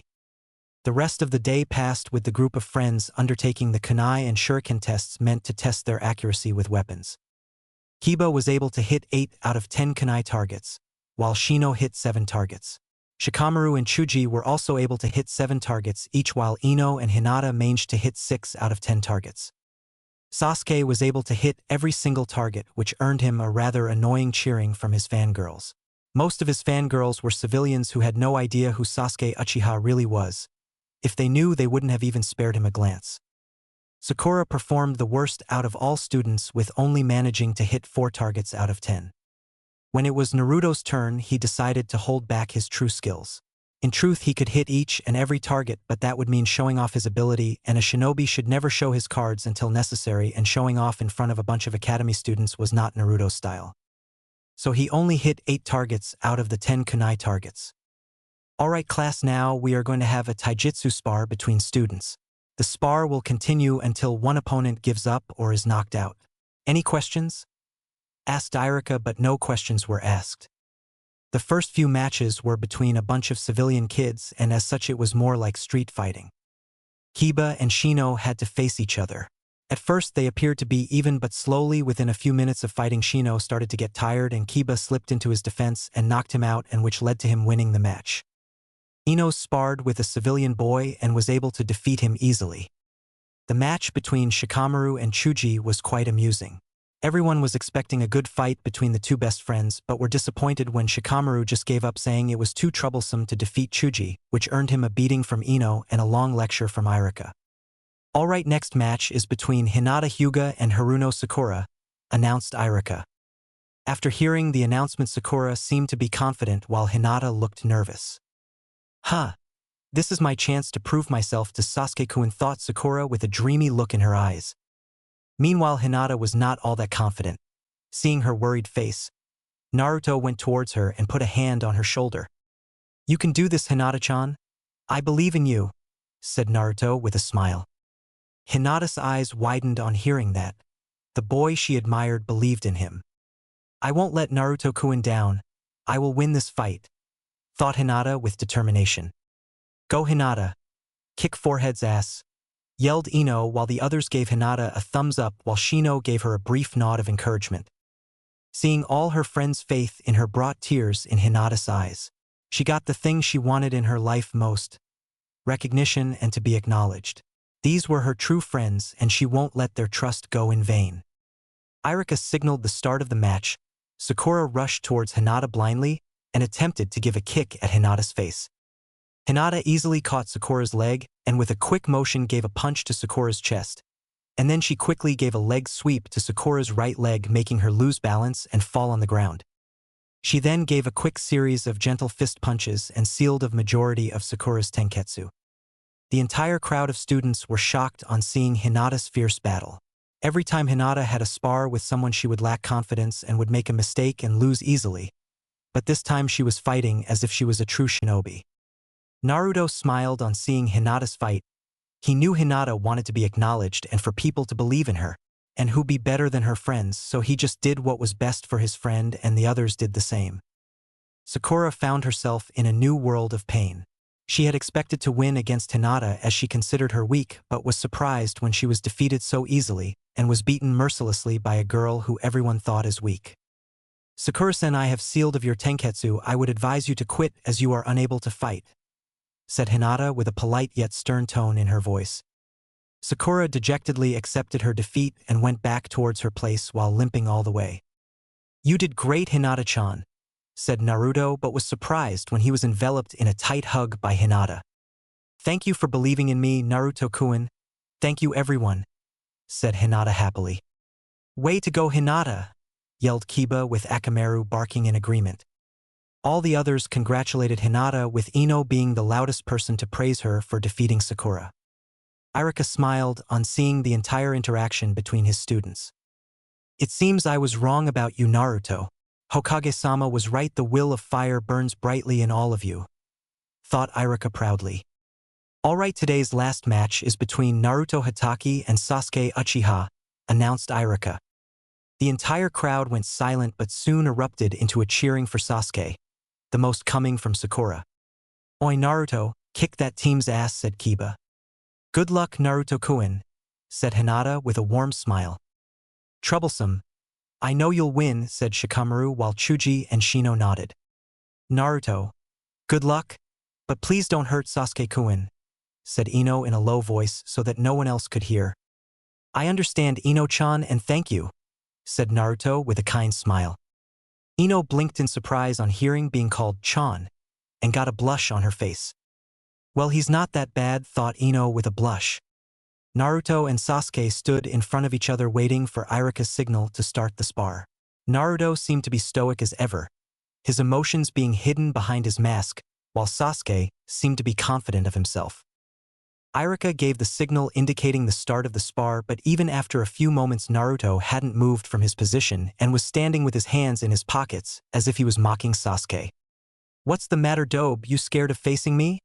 asked Sasuke in a mocking tone.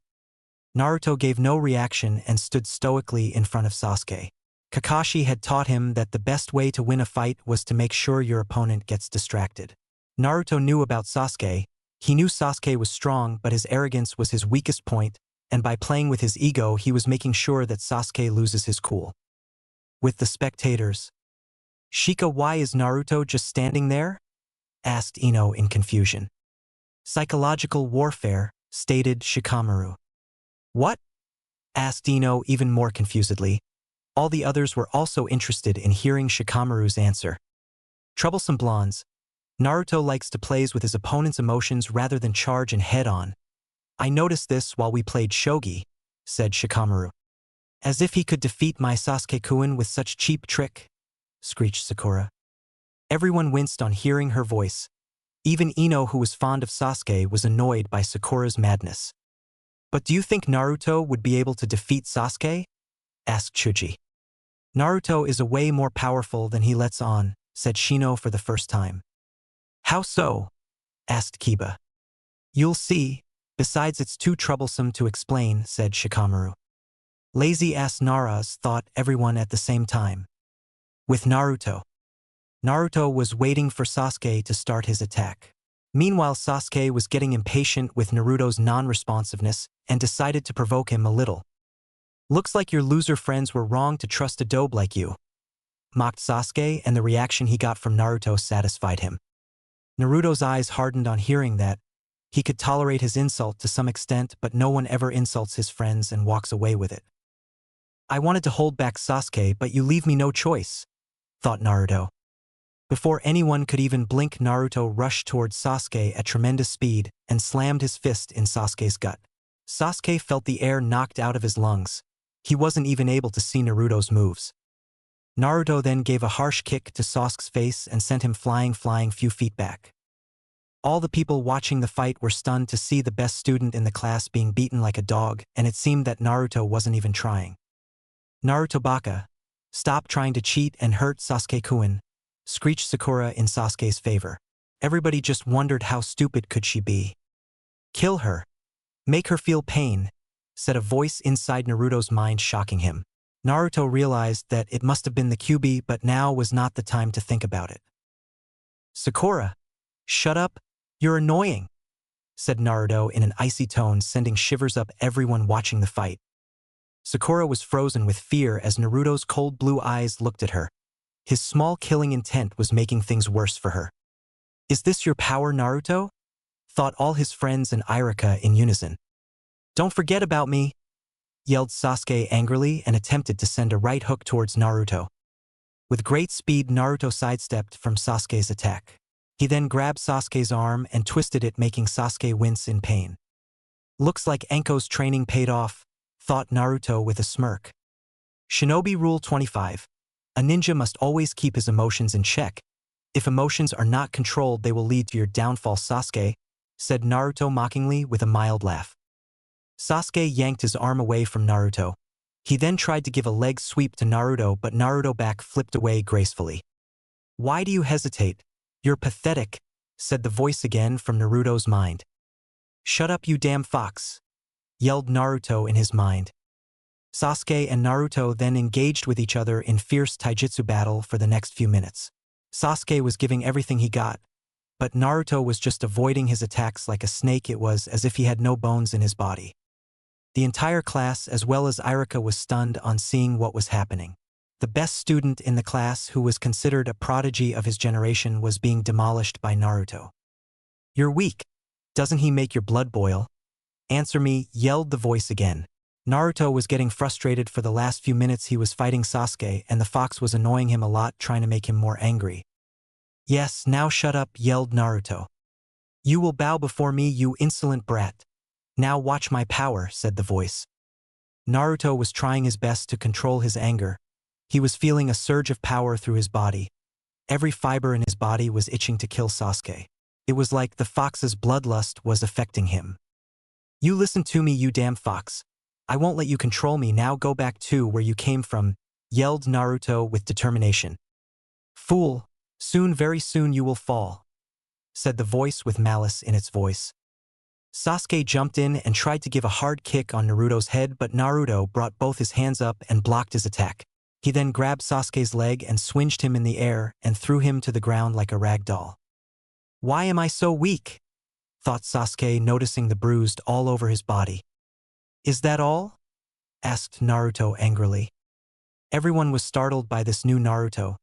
Gone was the kind boy, in his place was an entire new person. You are weak. You overestimate your own ability without having any idea of my own. You consider yourself superior than the others just because you are an Uchiha. You are pathetic, Sasuke, and you do not have strength, nor do you know the meaning of true strength, said Naruto in a demonic voice and kicked Sasuke in his jewels. Every male winced on seeing the kick connect with Sasuke jewels. Every person was frightened of this new Naruto who had an evil aura coming from his body. Some kids had already fallen unconscious while the others were barely staying awake. Iruka was also frozen in his spot. He wanted to stop the fight, but Naruto's voice had frozen him to his spot. It was the same fear that he had experienced during the Kyuubi attack that he was facing now. No, Naruto is not the fox. He is different. I have faith in him, thought Iruka with determination. Naruto, please stop, yelled Ino. Ino's voice brought Naruto out of his daze. What was I doing? I was getting influenced by the fox. I will not let it get what it wants, thought Naruto with determination on realizing his mistake. Meanwhile, Sasuke was in intense pain. His entire body was hurting from the various hits which he received from Naruto. It's the same as it was with Itachi. Why am I weak and pathetic? Thought Sasuke, thinking of how his brother had demolished his clan and how helpless he was on that night. Let's finish this, team, said Naruto. Naruto then rushed towards Sasuke with intense speed. Sasuke saw Naruto approaching and tried to give a kick at Naruto's chest, but Naruto ducked under it. He then gave a swift and powerful kick to Sasuke's chin, launching him in the air. Naruto quickly jumped afterwards and appeared directly beneath Sasuke. Naruto twisted his body around, driving a kick towards Sasuke's side.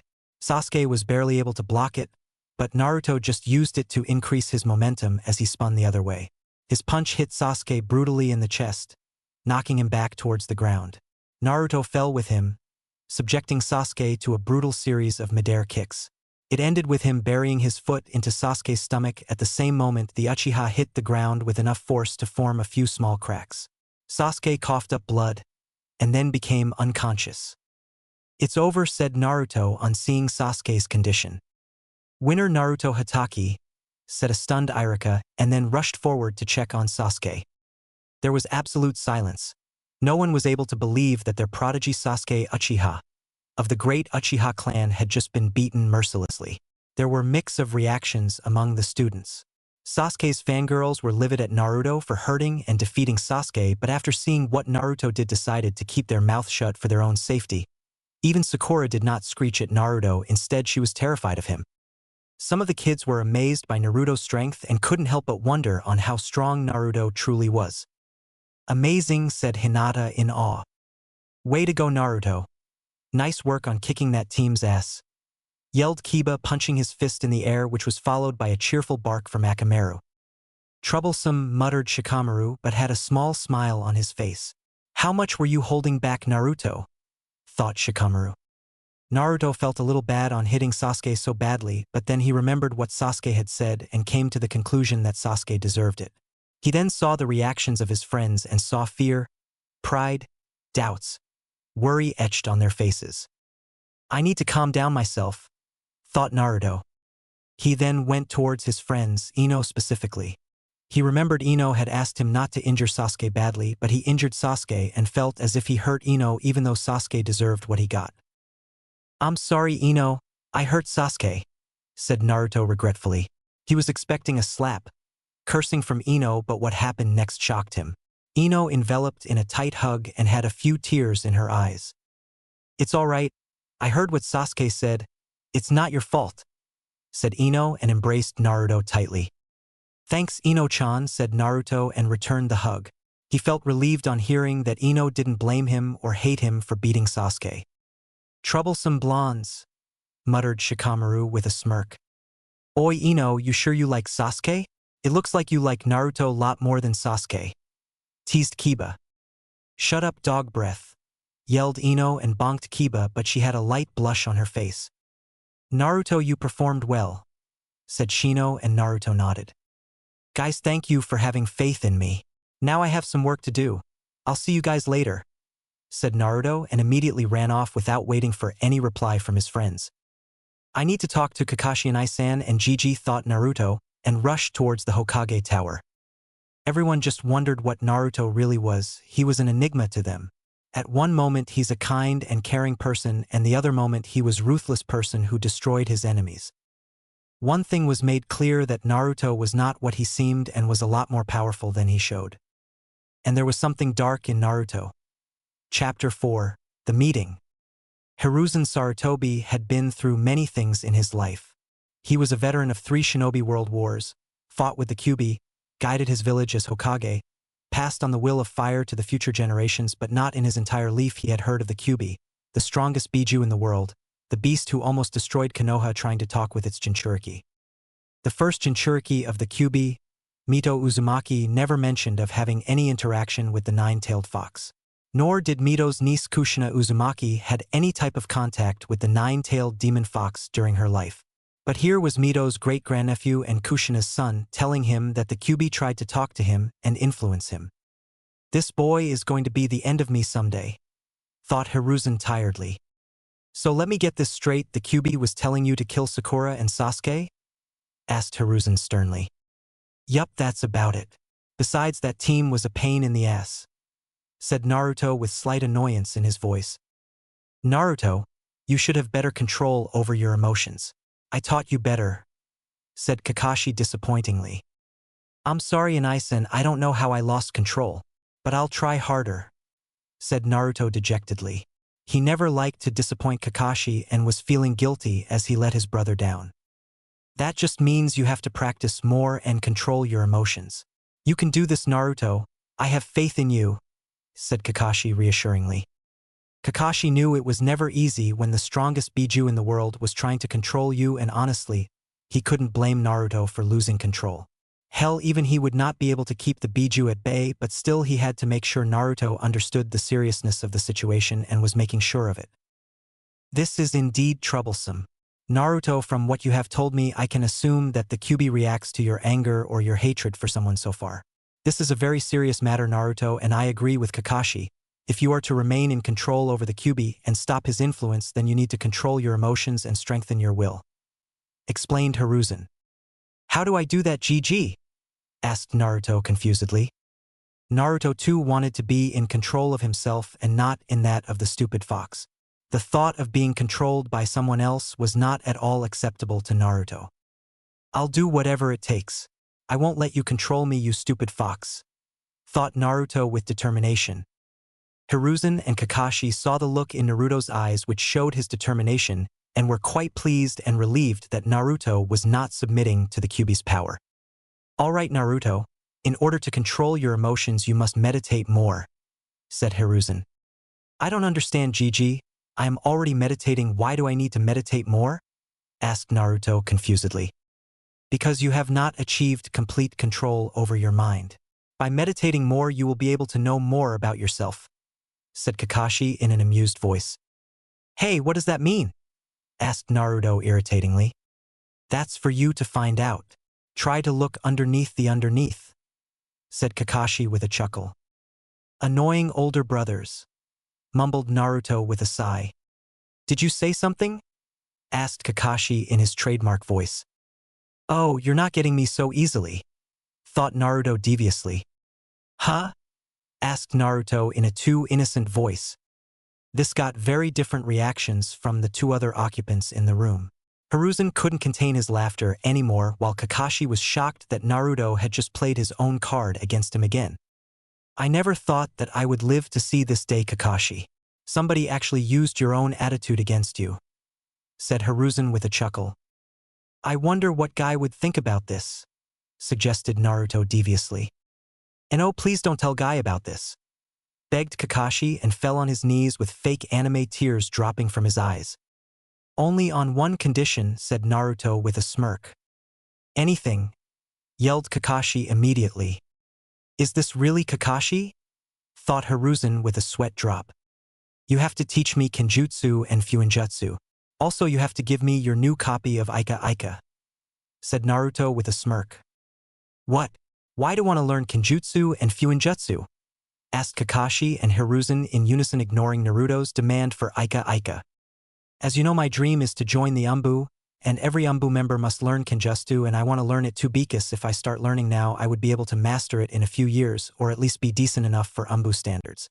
And as for Fuinjutsu, I find it to be interesting, explained Naruto. Well, I can teach you Kenjutsu. Besides, you have learnt many ninjutsu and your genjutsu illusions are impressive and your taijutsu is good too. But I'm not much skilled in Fuinjutsu. Where did you learn about it? Asked Kakashi. Well, it was mentioned in the academy that the fourth was very skilled with Fuinjutsu. So I went to the library and read about Fuinjutsu and I want to learn it, said Naruto. Naruto, while I agree with Kakashi in teaching you Kenjutsu, you must wait for some time before starting to learn Fuinjutsu as it is a very complex and dangerous art. Its contents are still not discovered to the maximum. Even I only have a certain amount of skill in it. The only person who is capable of teaching you Fuinjutsu is not in Konoha right now, explained Hiruzen. You mean Jiraiya, the legendary Sannin, said Naruto. You know Jiraiya is a Fuinjutsu master? Asked Hiruzen with slight shock. Come on, Gigi. I learned something from the boring academy lectures. You should remember it better than me as you designed that stupid academy syllabus. You are getting too old for this job. Even Konohamaru would remember this. Deadpan Naruto. Hiruzen's eyebrows twitched a bit on hearing the remark but did not comment while Kakashi snickered a bit but remained silent after seeing Hiruzen narrow his eyes at him. All right, now go and meditate or do whatever you want, said Hiruzen irritatingly. See ya, Gramps. And I asked for a book, didn't I? Said Naruto deviously. And oh, please not my Ika Ika. I haven't even read it yet, whined Kakashi. I just remember I had seen a weirdo in a green suit a few days ago. I think I'll visit him, suggested Naruto with a smirk. Fine. But this is not over, said Kakashi angrily and handed Naruto the book. I never said it was, said Naruto with a smirk. Personally, I have no interest in your book, and Isen, but it is quite amusing to harass you, thought Naruto deviously. I like you, brat. You are a true kitsune, said the Kyuubi with an evil chuckle. Can't you just leave me alone? Asked Naruto tiredly. Nope, said Kyuubi amusedly. Why do I even ask? Thought Naruto. That's because you are stupid, said Kyuubi and roared with laughter which was full of malice. I'm out of here, said Naruto. All right, I'll see you soon, Gigi, said Naruto and opened the door of the office to leave. Naruto, I just wanted to tell you that Konohamaru wanted to meet you, said Hiruzen. All right, I'll spend some time with him after the academy tomorrow, said Naruto and left the office, leaving an amused Hiruzen and a whining Kakashi in the office. I wonder what that shrimp is up to, thought Naruto with a smile etching on his face. Flashback. A few months ago. It was a nice evening in Konoha. The sun was about to set. The streets were starting to light up. More and more people could be seen in the streets. The shinobi were patrolling the village while the civilians were doing their regular activities. All in all, it was a very peaceful regular day in the village hidden in the leaves. Naruto was returning to his home after completing his training in the Forest of Death. It was his routine of completing his training after the academy.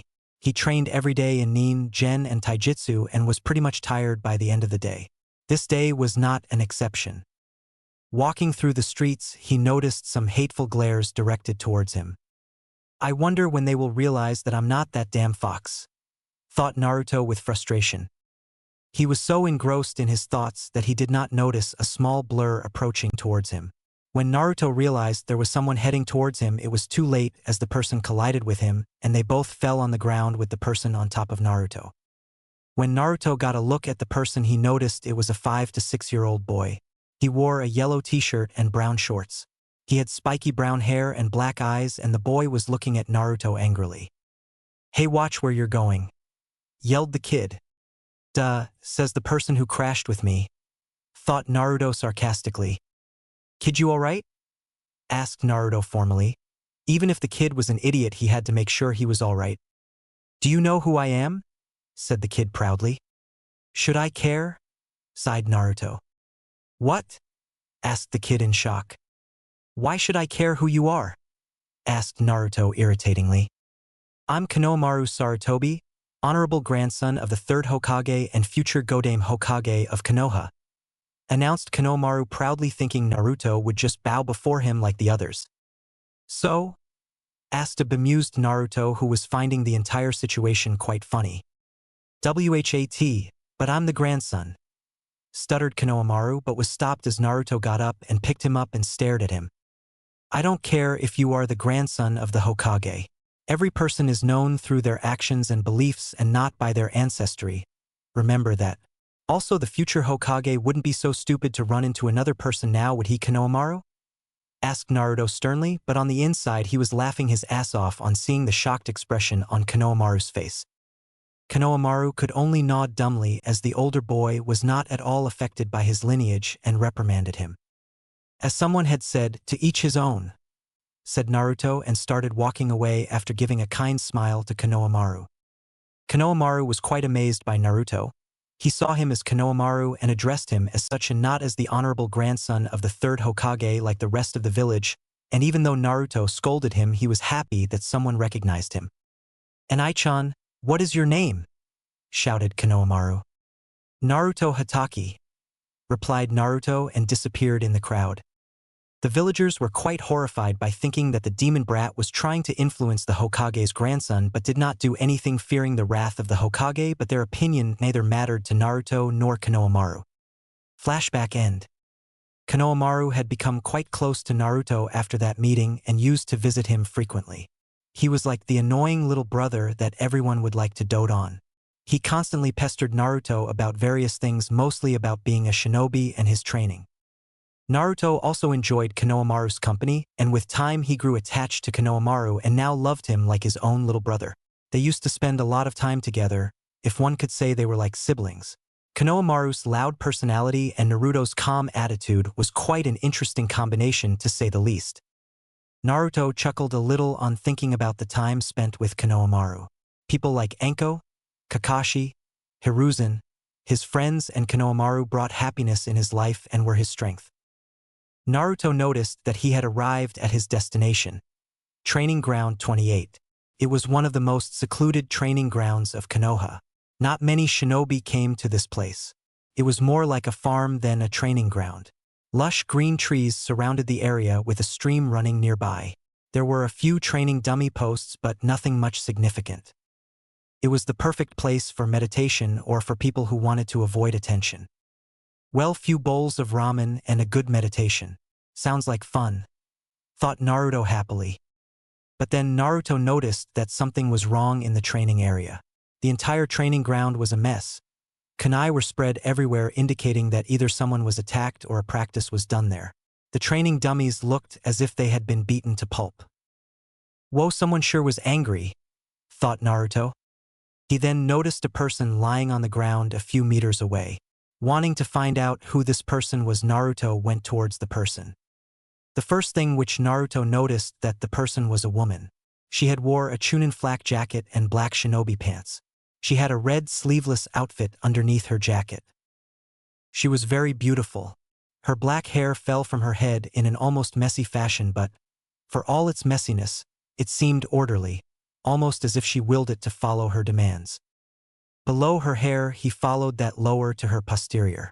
Now, Naruto was not perverted like many people assumed because of his sexy jutsu. As such, he was surprised when a bit of blood leaked from his nose when he looked at the woman's sexy ass. His eyes continued their downward journey to see some of the most sexy legs he had ever laid witness to. He could see that this woman's legs were shaped with muscles. Nothing too drastic, but enough to prove that she worked out enough to keep her body fit. Her feet covered in sandals just like his own. She wears makeup consisting of red lipstick and purple eyeshadow. All in all, she looked like an angel. But there were also many things that were wrong. First of all, there was blood coming out of her fists. Her outfit was completely messed up with some cuts on various places. Her face had a tired expression, and the dark circles around her eyes indicated that either she must have been deprived of sleep or was crying. Naruto assumed that it was the latter, as her make was quite messed up, suggesting she must have been crying. Looking at the destroyed training dummies made all things clear that this woman must have destroyed them, and quite brutally. He then decided to help the woman. Well, I can't just leave her like this. Man, I wish I knew some medical ninjutsu, thought Naruto. He then stopped the bleeding from her knuckles with some bandages. He could not do anything about the bruises as he was not a medic, but still he checked her and found her vital signs to be stable. He then picked the woman and placed her in shade of a tree and went to bring some water for her from the nearby stream. After bringing some water for the woman, he sat beside her and started his meditation, deciding to wait for the woman to wake up as she definitely looked tired and distressed. Kakashi had once told him to not disturb women in their sleep. Naruto didn't listen to his advice and had once waked up Anko from her beauty sleep. He spent the rest of the day coiled up with snakes in Anko's little apartment. Damn, women are scary when they are pissed. No wonder Shikamaru says they are troublesome, thought Naruto with fear as he remembered the incident. He then started his meditation. Everything seemed to be much more peaceful around him. He could feel the cool air rubbing against his body, the peace provided by nature. He was now able to understand what Kakashi meant and was grateful to Hiruzen and Kakashi for that. Everything was going fine when suddenly he felt himself being dragged into his mindscape. Naruto found himself standing in front of a large sewer. The entire area was flooded with water, but the strange thing was the air leaked of killing intent. It was as if the entire air was full of feelings of malice and hatred. The walls surrounding the sewer were very dull. There were large gates in front of Naruto with a seal on it. All in all, it was a very depressing place. Looking behind the bars, he found himself being watched by a pair of blood-red eyes which seemed to look at him with pure hatred. He saw that these eyes belonged to a giant fox which was a few 100 feet tall and had 9 tails swinging wildly in the air. Recognizing who this person was, Naruto could just sigh. Why can't he just leave me alone for some time?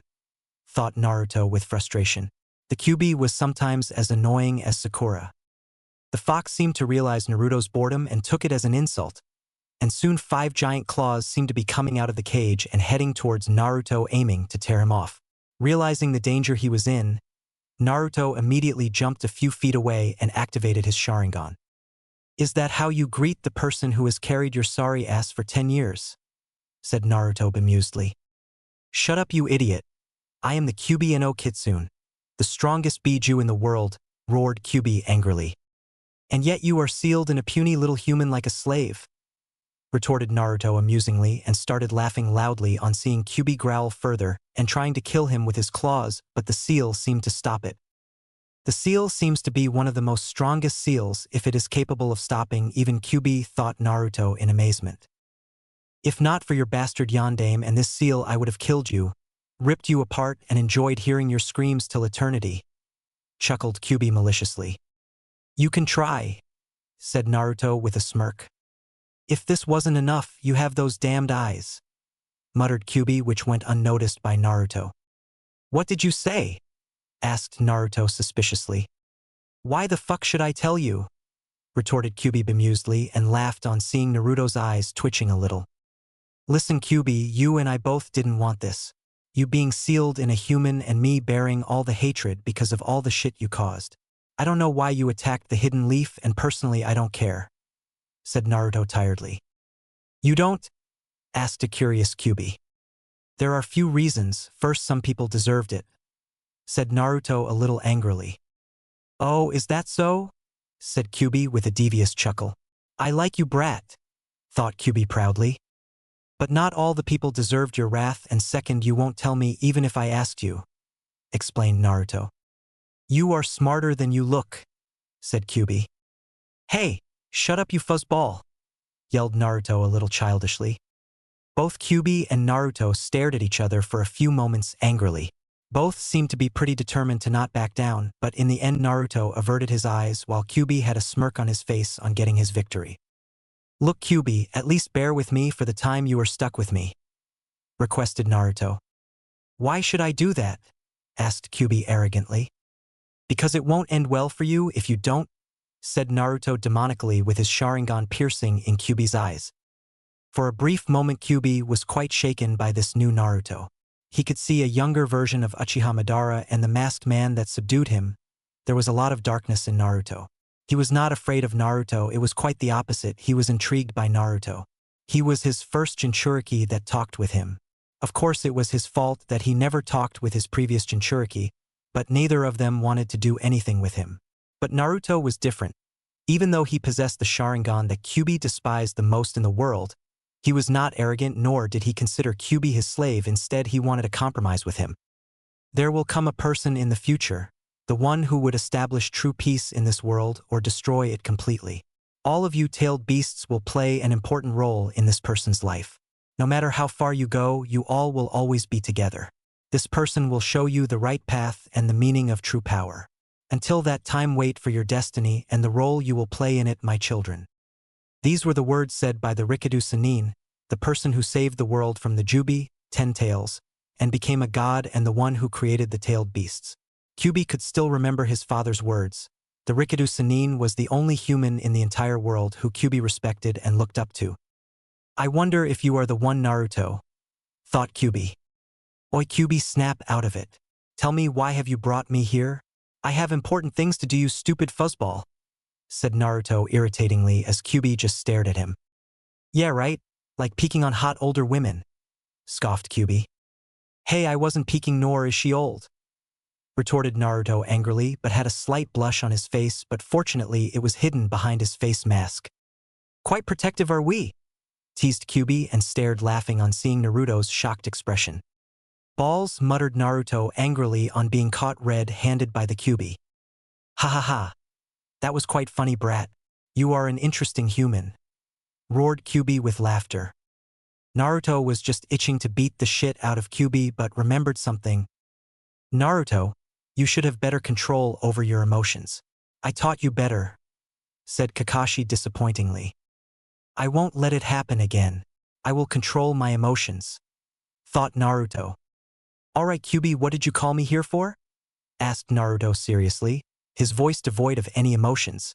Kyuubi stopped his laughter and looked at Naruto with something akin to interest. I wanted you to know that I want you to learn everything from the Cyclops, stupid brother of yours, said Kyuubi, and leaked some of his chakra to let Naruto know he was commanding him, but was quite shocked when what happened next. Naruto's Sharingan started spinning wildly, and instantly all the Kyuubi's chakra was suppressed immediately, leaving not even a single trace behind. That's just awesome, thought Naruto in awe on seeing Kyuubi's chakra being suppressed with his Sharingan. What is this boy? He can even suppress my chakra like Madara and that masked bastard. Damn, thought Kyuubi a little angrily. Call my Anison stupid again. I'll make you suffer in ways not even you could imagine, threatened Naruto with venom in his voice. Is that a threat? Asked the Kyuubi bemusedly. That's a promise, replied Naruto with hatred in his voice that even startled the Kyuubi. I'm sure he is bipolar or something, thought Kyuubi confusedly. Alright, keep your mouth shut. I want you to learn as much as you can from the people around you and grow stronger, ordered Kyuubi. What does it matter to you? Asked Naruto confusedly. It matters everything. Your damn yondaime created this seal in such a way that binded me to you. A threat to your pathetic existence is a threat to my own, because if you die it would take years before I can be born again, or I may even die. I don't want to waste my life if you die, explained Kyuubi. Wait, so you are immortal? Asked Naruto with fascination. Yup, I'm awesome, replied the Kyuubi with a smirk. I beg to differ, replied Naruto with his own smirk. Get out of here, your vixen is getting up, you annoying little punk, said the Kyuubi irritatingly. Hey, she isn't my vixen or any other shit like that, you fuzzball, said Naruto angrily. Is that so? Then why were you watching her ass with lust in your eyes? Asked Kyuubi with a smirk. Replied Naruto and disappeared from the sewer. I wonder if all the Uchiha speak the same line. It would be interesting to stay with you, Naruto, thought the Kyuubi interestingly. Naruto slowly opened his eyes and saw nothing had changed in his surroundings during his talk with the Kyuubi. The Kunoichi was still slowly opening her eyes. Seeing this, Naruto went towards her. You all right? Asked Naruto in a concerned voice. The Kunoichi rubbed her eyes a few times before staring briefly at Naruto. Naruto was mesmerized by the women's eyes. They were very distinct ruby-red colored eyes with 2 black rings within them. Her eyes are so beautiful. I wonder if it is a dojutsu, thought Naruto with a light blush. Stop staring at her, you idiot, yelled Kyuubi. What's wrong, you fuzzball? I'm just looking at her eyes, stated Naruto simply. If you don't want to be kicked in the balls, stop staring, said the Kyuubi loudly, making Naruto cringe a bit. But deciding to follow Kyuubi's advice this once, Naruto averted his eyes from the women. Who are you? The woman asked sternly. Naruto Hatake, stated Naruto with a warm smile. What are you doing here? This place is reserved for shinobi and I can see that you are not one. So tell me the truth now, stated the woman dangerously. Gee, is this the thanks I get for helping her? Thought Naruto sarcastically. Yes, you are right, I am not a shinobi but an academy student, but I do have permission to come to this training ground, said Naruto. On whose authority? Asked the woman. Lord Hokage himself. If you don't believe me, ask him yourself. Now can you please stop your interrogation? Said Naruto irritatingly. Gomen, it's just that no one other than shinobi are allowed here, but I'll try to trust you and ask Lord Hokage about this, said the woman softly. Thank you, miss, asked Naruto. Kurenai Yuhi, said the woman. Here, Kurenai-san. I've stopped the bleeding from your knuckles as best as I could, but I can't do anything about the bruises as I'm not a medic. Gomen, said Naruto sincerely, and offered her water, which she drank after giving Naruto a calculating gaze that it wouldn't end well for him if something was wrong. But nothing happened. Arigato, Naruto-san, but I have a few questions for you, said Kurenai. You can call me Naruto? Well, I have some questions for you too, but please ask your questions first, said Naruto simply, and Kurenai gave him a grateful nod. All right, Naruto, you said your last name was Hatake. I know only one person in Konoha who has that last name, and he doesn't have any blood relative alive now. Care to explain? Said Kurenai. Yes, you are right, my real name is Naruto Uzumaki, but after Kakashi and I-san adopted me, I changed my name, said Naruto. Kurenai's eyes widened a little on hearing Naruto's real name, but schooled her features immediately. Do you hate me for what's sealed in me? Asked Naruto sadly after noticing Kurenai's shock. Kurenai was shocked to learn that Naruto was aware of what was sealed in him, and even more shocked when he was able to read her emotions. No, Naruto, I do not hate you, said Kurenai with a smile. Why? Asked Naruto suspiciously. I know the difference between a jailer and a prisoner, and I have faith in the Yandame's ability, and seeing that you helped me proves I was right. You are not what people think, said Kurenai, giving Naruto a warm smile. Naruto was happy to hear that there was at least another person in the village who saw him as Naruto and not the fox. Arigato, Kurenai-san, said Naruto warmly. Call me Kurenai. Now I just wanted to know, what were you doing here? You were not peeping, were you? Asked Kurenai menacingly with a dark tone. No, Kurenai, I just came here to meditate in order to relax. I swear I wasn't peeping on you. I didn't even know you were here. I just saw you injured and helped you. I didn't do anything perverted, said Naruto instantly. It's all right, Naruto, relax. I think I can believe you are saying the truth, stated Kurenai with a smile. You believe me? But you don't even know me, said Naruto in confusion.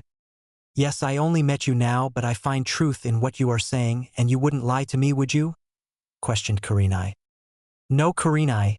I am not lying, and thanks for trusting me. Can I ask you a question? Asked Naruto. I'll answer your question only if I believe that it is in my power to answer that, said Kurenai firmly. Fair enough. Why were you crying? Asked Naruto. Kurenai's eyes widened on hearing that Naruto had caught her so easily again. She then remembered how her life had went from better to worse. Kurenai had been living a normal life as a shinobi. That was until 6 months ago the Hokage had assigned her a specific mission. She was just a chunin of the village and was one of the best genjutsu specialists of Konoha. As a result, the Hokage had given her a mission of teaching Yakumo Kurama, the clan heir of the Kurama clan, to control her powers. The girl had enormous talent in genjutsu, which was even more than Kurenai, but the girl was mentally unstable. She had a dual personality that acted as a defense against any of her insecurities and was preventing her from controlling her powers and becoming a shinobi. Yakumo's instability was such that she had murdered her own parents by accident and was not even aware of it. Kurenai tried to help the girl in controlling her powers. Yakumo was a very kind-hearted girl, and over time Kurenai grew a lot closer to her and sometimes acted as her elder sister instead of her teacher. but despite all her efforts she failed. Yakumo's inner demon was highly unstable and as such was a threat to the village. As a result, the Kurama clan demanded Yakumo to be killed, but the Hokage refused that, and instead decided to seal away Yakumo's power.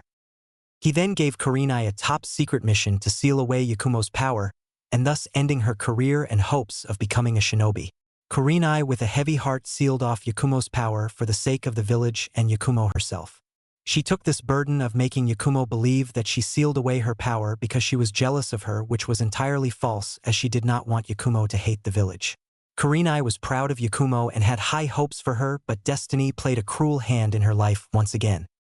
Her mother had died when she was a child, so she never received the love of a mother, and her father died defending the village during the Kyuubi attack. She had lost the people beloved to her and had become a very stoic person who was devoted to her village. She was known as the Ice Queen of Konoha, but she was not cold and uncaring as people thought her to be. Instead, she was kind, caring, and a brave person who had some tragic incidents in her life. And sealing of the powers of the girl, whom she considered her younger sister, was the last nail in the coffin, and she was unable to bear the pain which came with it. Seeing Kurenai's painful look, Naruto decided to do something to ease her pain. "I'm sorry, Kurenai. I didn't want to hurt you, but sometimes sharing your pain with others helps. If it is a private matter or something related to village secrets, or if you don't want to tell me, I understand," reassured Naruto with a kind smile. "You are way mature than people your age, Naruto. How old are you anyway?"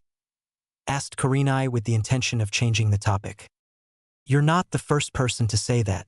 I'm 10 years old. I'll turn 11 in a few months," said Naruto, and Kurenai nodded. They both sat there in the shade of the tree in a comfortable silence. Neither of them said a word and instead were enjoying the beauty of nature and the peace it provided. Naruto seemed to just relax and had laid down on the grass and was watching the clouds. Meanwhile, Kurenai seemed to observe Naruto.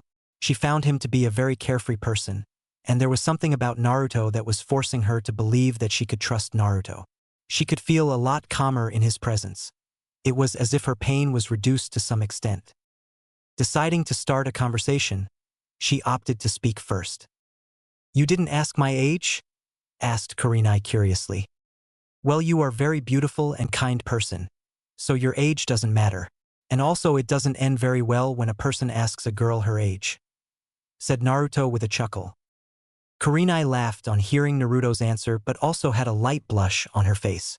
Naruto found her laugh adorable. "I'm 17, said Kurenai, and Naruto nodded with a warm smile. Naruto then took out 2 cups of ramen from his bag and a bottle of hot water. He then added the water to the ramen and stirred it a little, and after a few moments finished preparing his ramen. He then offered 1 cup of ramen to Kurenai.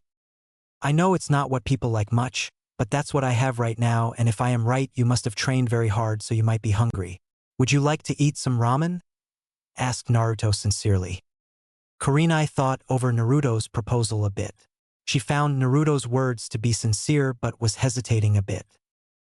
"I'm not hungry, Naruto, but thank you for the offer," said Kurenai politely. But after a few moments there was a low rumbling noise which came from Kurenai's stomach. Naruto laughed loudly and Kurenai looked a little embarrassed. She then took the ramen and started eating it slowly. They both sat there in silence enjoying their little meal. While Naruto seemed to be enjoying it a lot while Kurenai was eating in silence, but if the peaceful look on her face was any indication, then she was enjoying it too. "I have done some things that I am not proud of," said Kurenai after a few moments. Kurenai was in great emotional stress. She didn't have many close friends, and her best friend Anko was on a mission right now. Sure, the Hokage was there, but she could not show weakness in front of him, but after spending some time with Naruto and getting to know him to some extent, she decided to at least talk with him to ease her pain. Sure, she knew that Shinobi lived a life of deception and Naruto could be lying to her, but right now she just needed anyone to listen to her and stand beside her. "Did it hurt some people?" asked Naruto softly.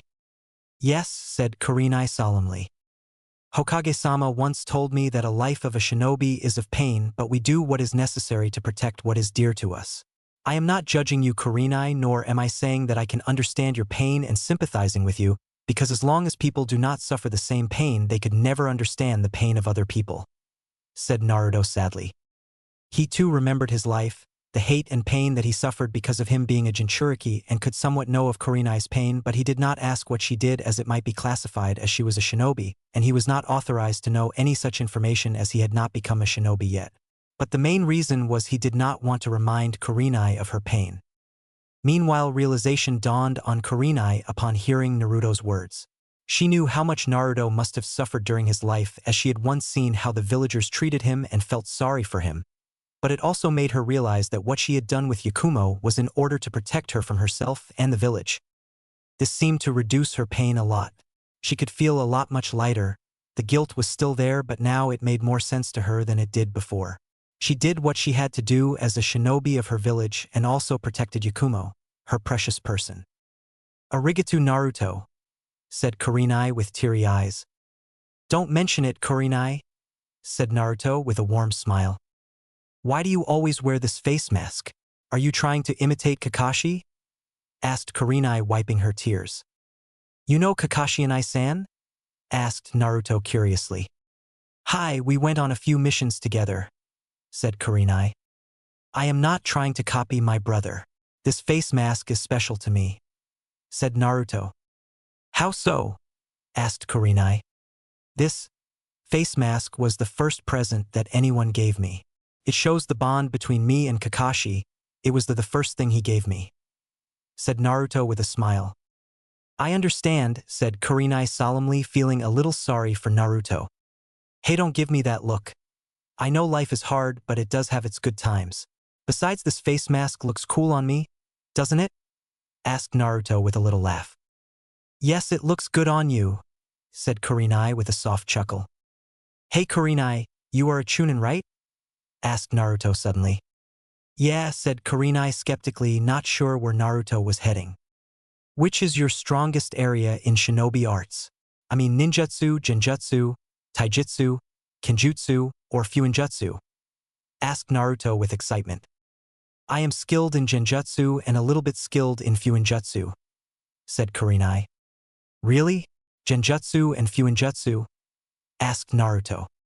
"Why do you have any problem with genjutsu or fuinjutsu?" asked Kurenai, feeling a little insulted. "No, not at all, Kurenai. Genjutsu is a very skilled shinobi arts as well as fuinjutsu. I find it very interesting. A shinobi could easily complete his mission if he could just disable an enemy's senses and distract him. This would avoid time wastage and some bloodshed. Also, the mission could be completed much subtly. But I am not much skilled in genjutsu," explained Naruto a little sadly. He did not mention that he could cast strong illusions with his Sharingan, as it was a secret. "Oh, I thought you didn't like genjutsu. What problems do you have? I might be able to help you as I am skilled in this art," said Kurenai with a smile. She was quite happy that Naruto did not underestimate genjutsu like many shinobi, instead wanted to learn it, and as she was a genjutsu master, decided to help Naruto a little bit. "Kakashi says that I have very large amount of chakra, and as a result I have not mastered enough chakra control to cast genjutsu, but I can dispel genjutsu as taught in the academy," said Naruto honestly. "That makes sense, considering Jinchuriki always had large chakra reserves. No wonder he has difficulty in controlling his chakra," thought Kurenai. "Well, I can help you achieve good chakra control in order to let you train in genjutsu," offered Kurenai. Naruto was quite surprised on hearing Kurenai's answer, and as such was a little skeptical about her reasons for helping him. "Why would you help me?" asked Naruto with a little doubt. "I want people to accept genjutsu as an equally skilled art as ninjutsu, and as a genjutsu specialist I would help someone who is interested in it," said Kurenai with a smile. "Plus, I would be able to do things differently this time and pass on some teachings," thought Kurenai hopefully. "Well, you've got a volunteer for your dream," said Naruto with a smile. "Thanks, Naruto," said Kurenai warmly. "Well, it's getting late, we should leave now," said Kurenai. Kurenai, would you like me to walk you home?" asked Naruto a little shyly. Kurenai just gave a curious look to Naruto. "I don't mean it in a wrong way. Hokage-sama taught me that it is a gentleman's duty to walk a lady home. I don't mean any offense, but if you don't want it I can understand," said Naruto sincerely. "It's all right. Besides, I would like your company," said Kurenai with a smile. "Arigato," said Naruto. You seem to be a lot closer to Hokage-sama? Asked Kurenai. Yeah, he is like a grandfather to me. He took care of me and protected me whenever I was in danger, said Naruto. I'm sorry, Naruto, said Kurenai a little sadly. It's all right, Kurenai. Besides, I have Kakashi and my friends now, said Naruto happily, and Kurenai nodded. They walked towards Kurenai's apartment, chatting all the way about different things and enjoying each other's company. Kurenai was feeling a lot better than before, while Naruto was happy in Kurenai's company. After some time, they reached Kurenai's apartment. Well, good night, Kurenai. I'll see you tomorrow, said Naruto. Meet me at Training Ground 28 in the evening tomorrow at 4 p.m. I'll give you some pointers there, and Naruto, thank you, said Kurenai with a grateful smile. Anytime, Kurenai. It was nice meeting you, said Naruto with a warm smile. He then turned around and was just about to leave when someone put a hand on his shoulder. He turned around and saw Kurenai looking at him. Would you like to be friends?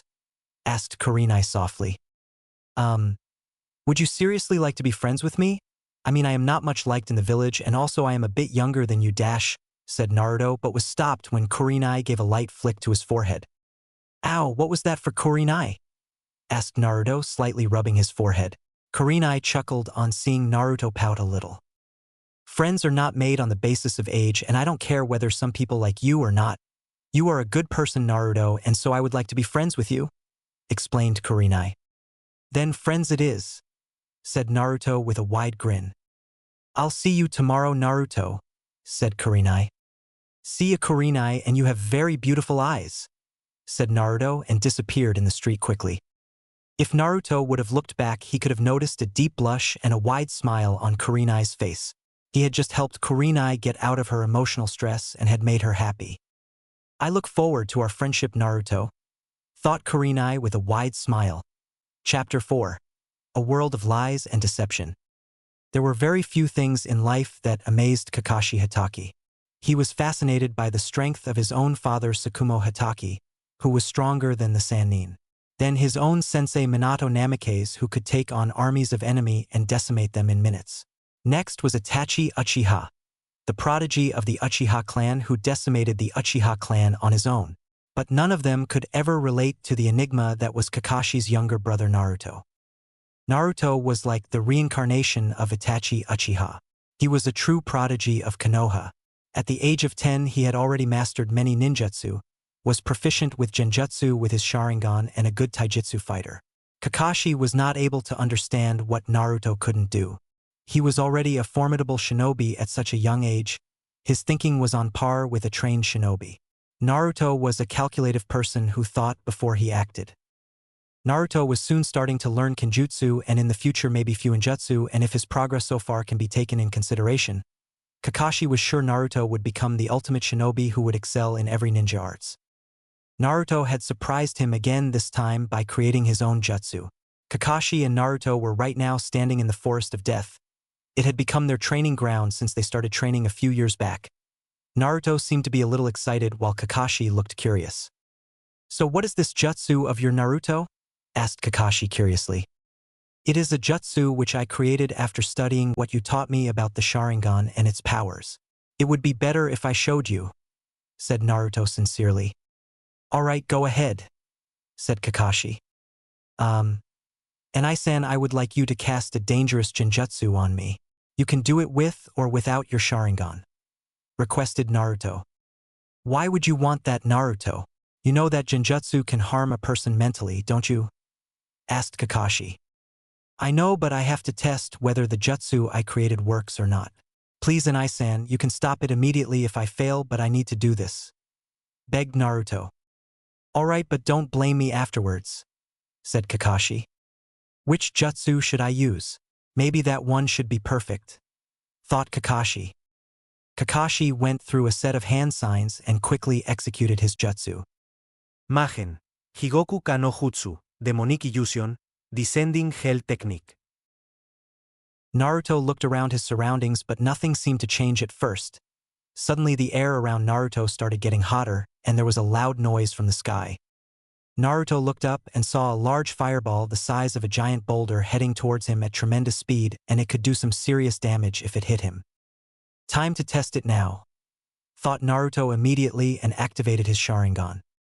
Meanwhile, Kakashi was observing Naruto precisely in order to stop the genjutsu if things got out of hand. He saw Naruto's surprised reaction on seeing the fireball heading towards him and wanted to know why Naruto was not doing anything, but what happened next shocked Kakashi. The fireball that was about to hit Naruto had hit Kakashi himself and engulfed him in its flames. Kakashi's entire body started burning as the flames engulfed him. Realizing dawned on Kakashi that Naruto had replicated his jutsu and used it against Kakashi. He then immediately formed the ram sign intending to dispel the genjutsu. But as soon as he dispelled the genjutsu, he found himself in a dungeon bound by chains all over his body. There was entire darkness in the area and no one seemed to be in sight. Kakashi tried to unbound himself from the chains but found that his body couldn't move and he was paralyzed.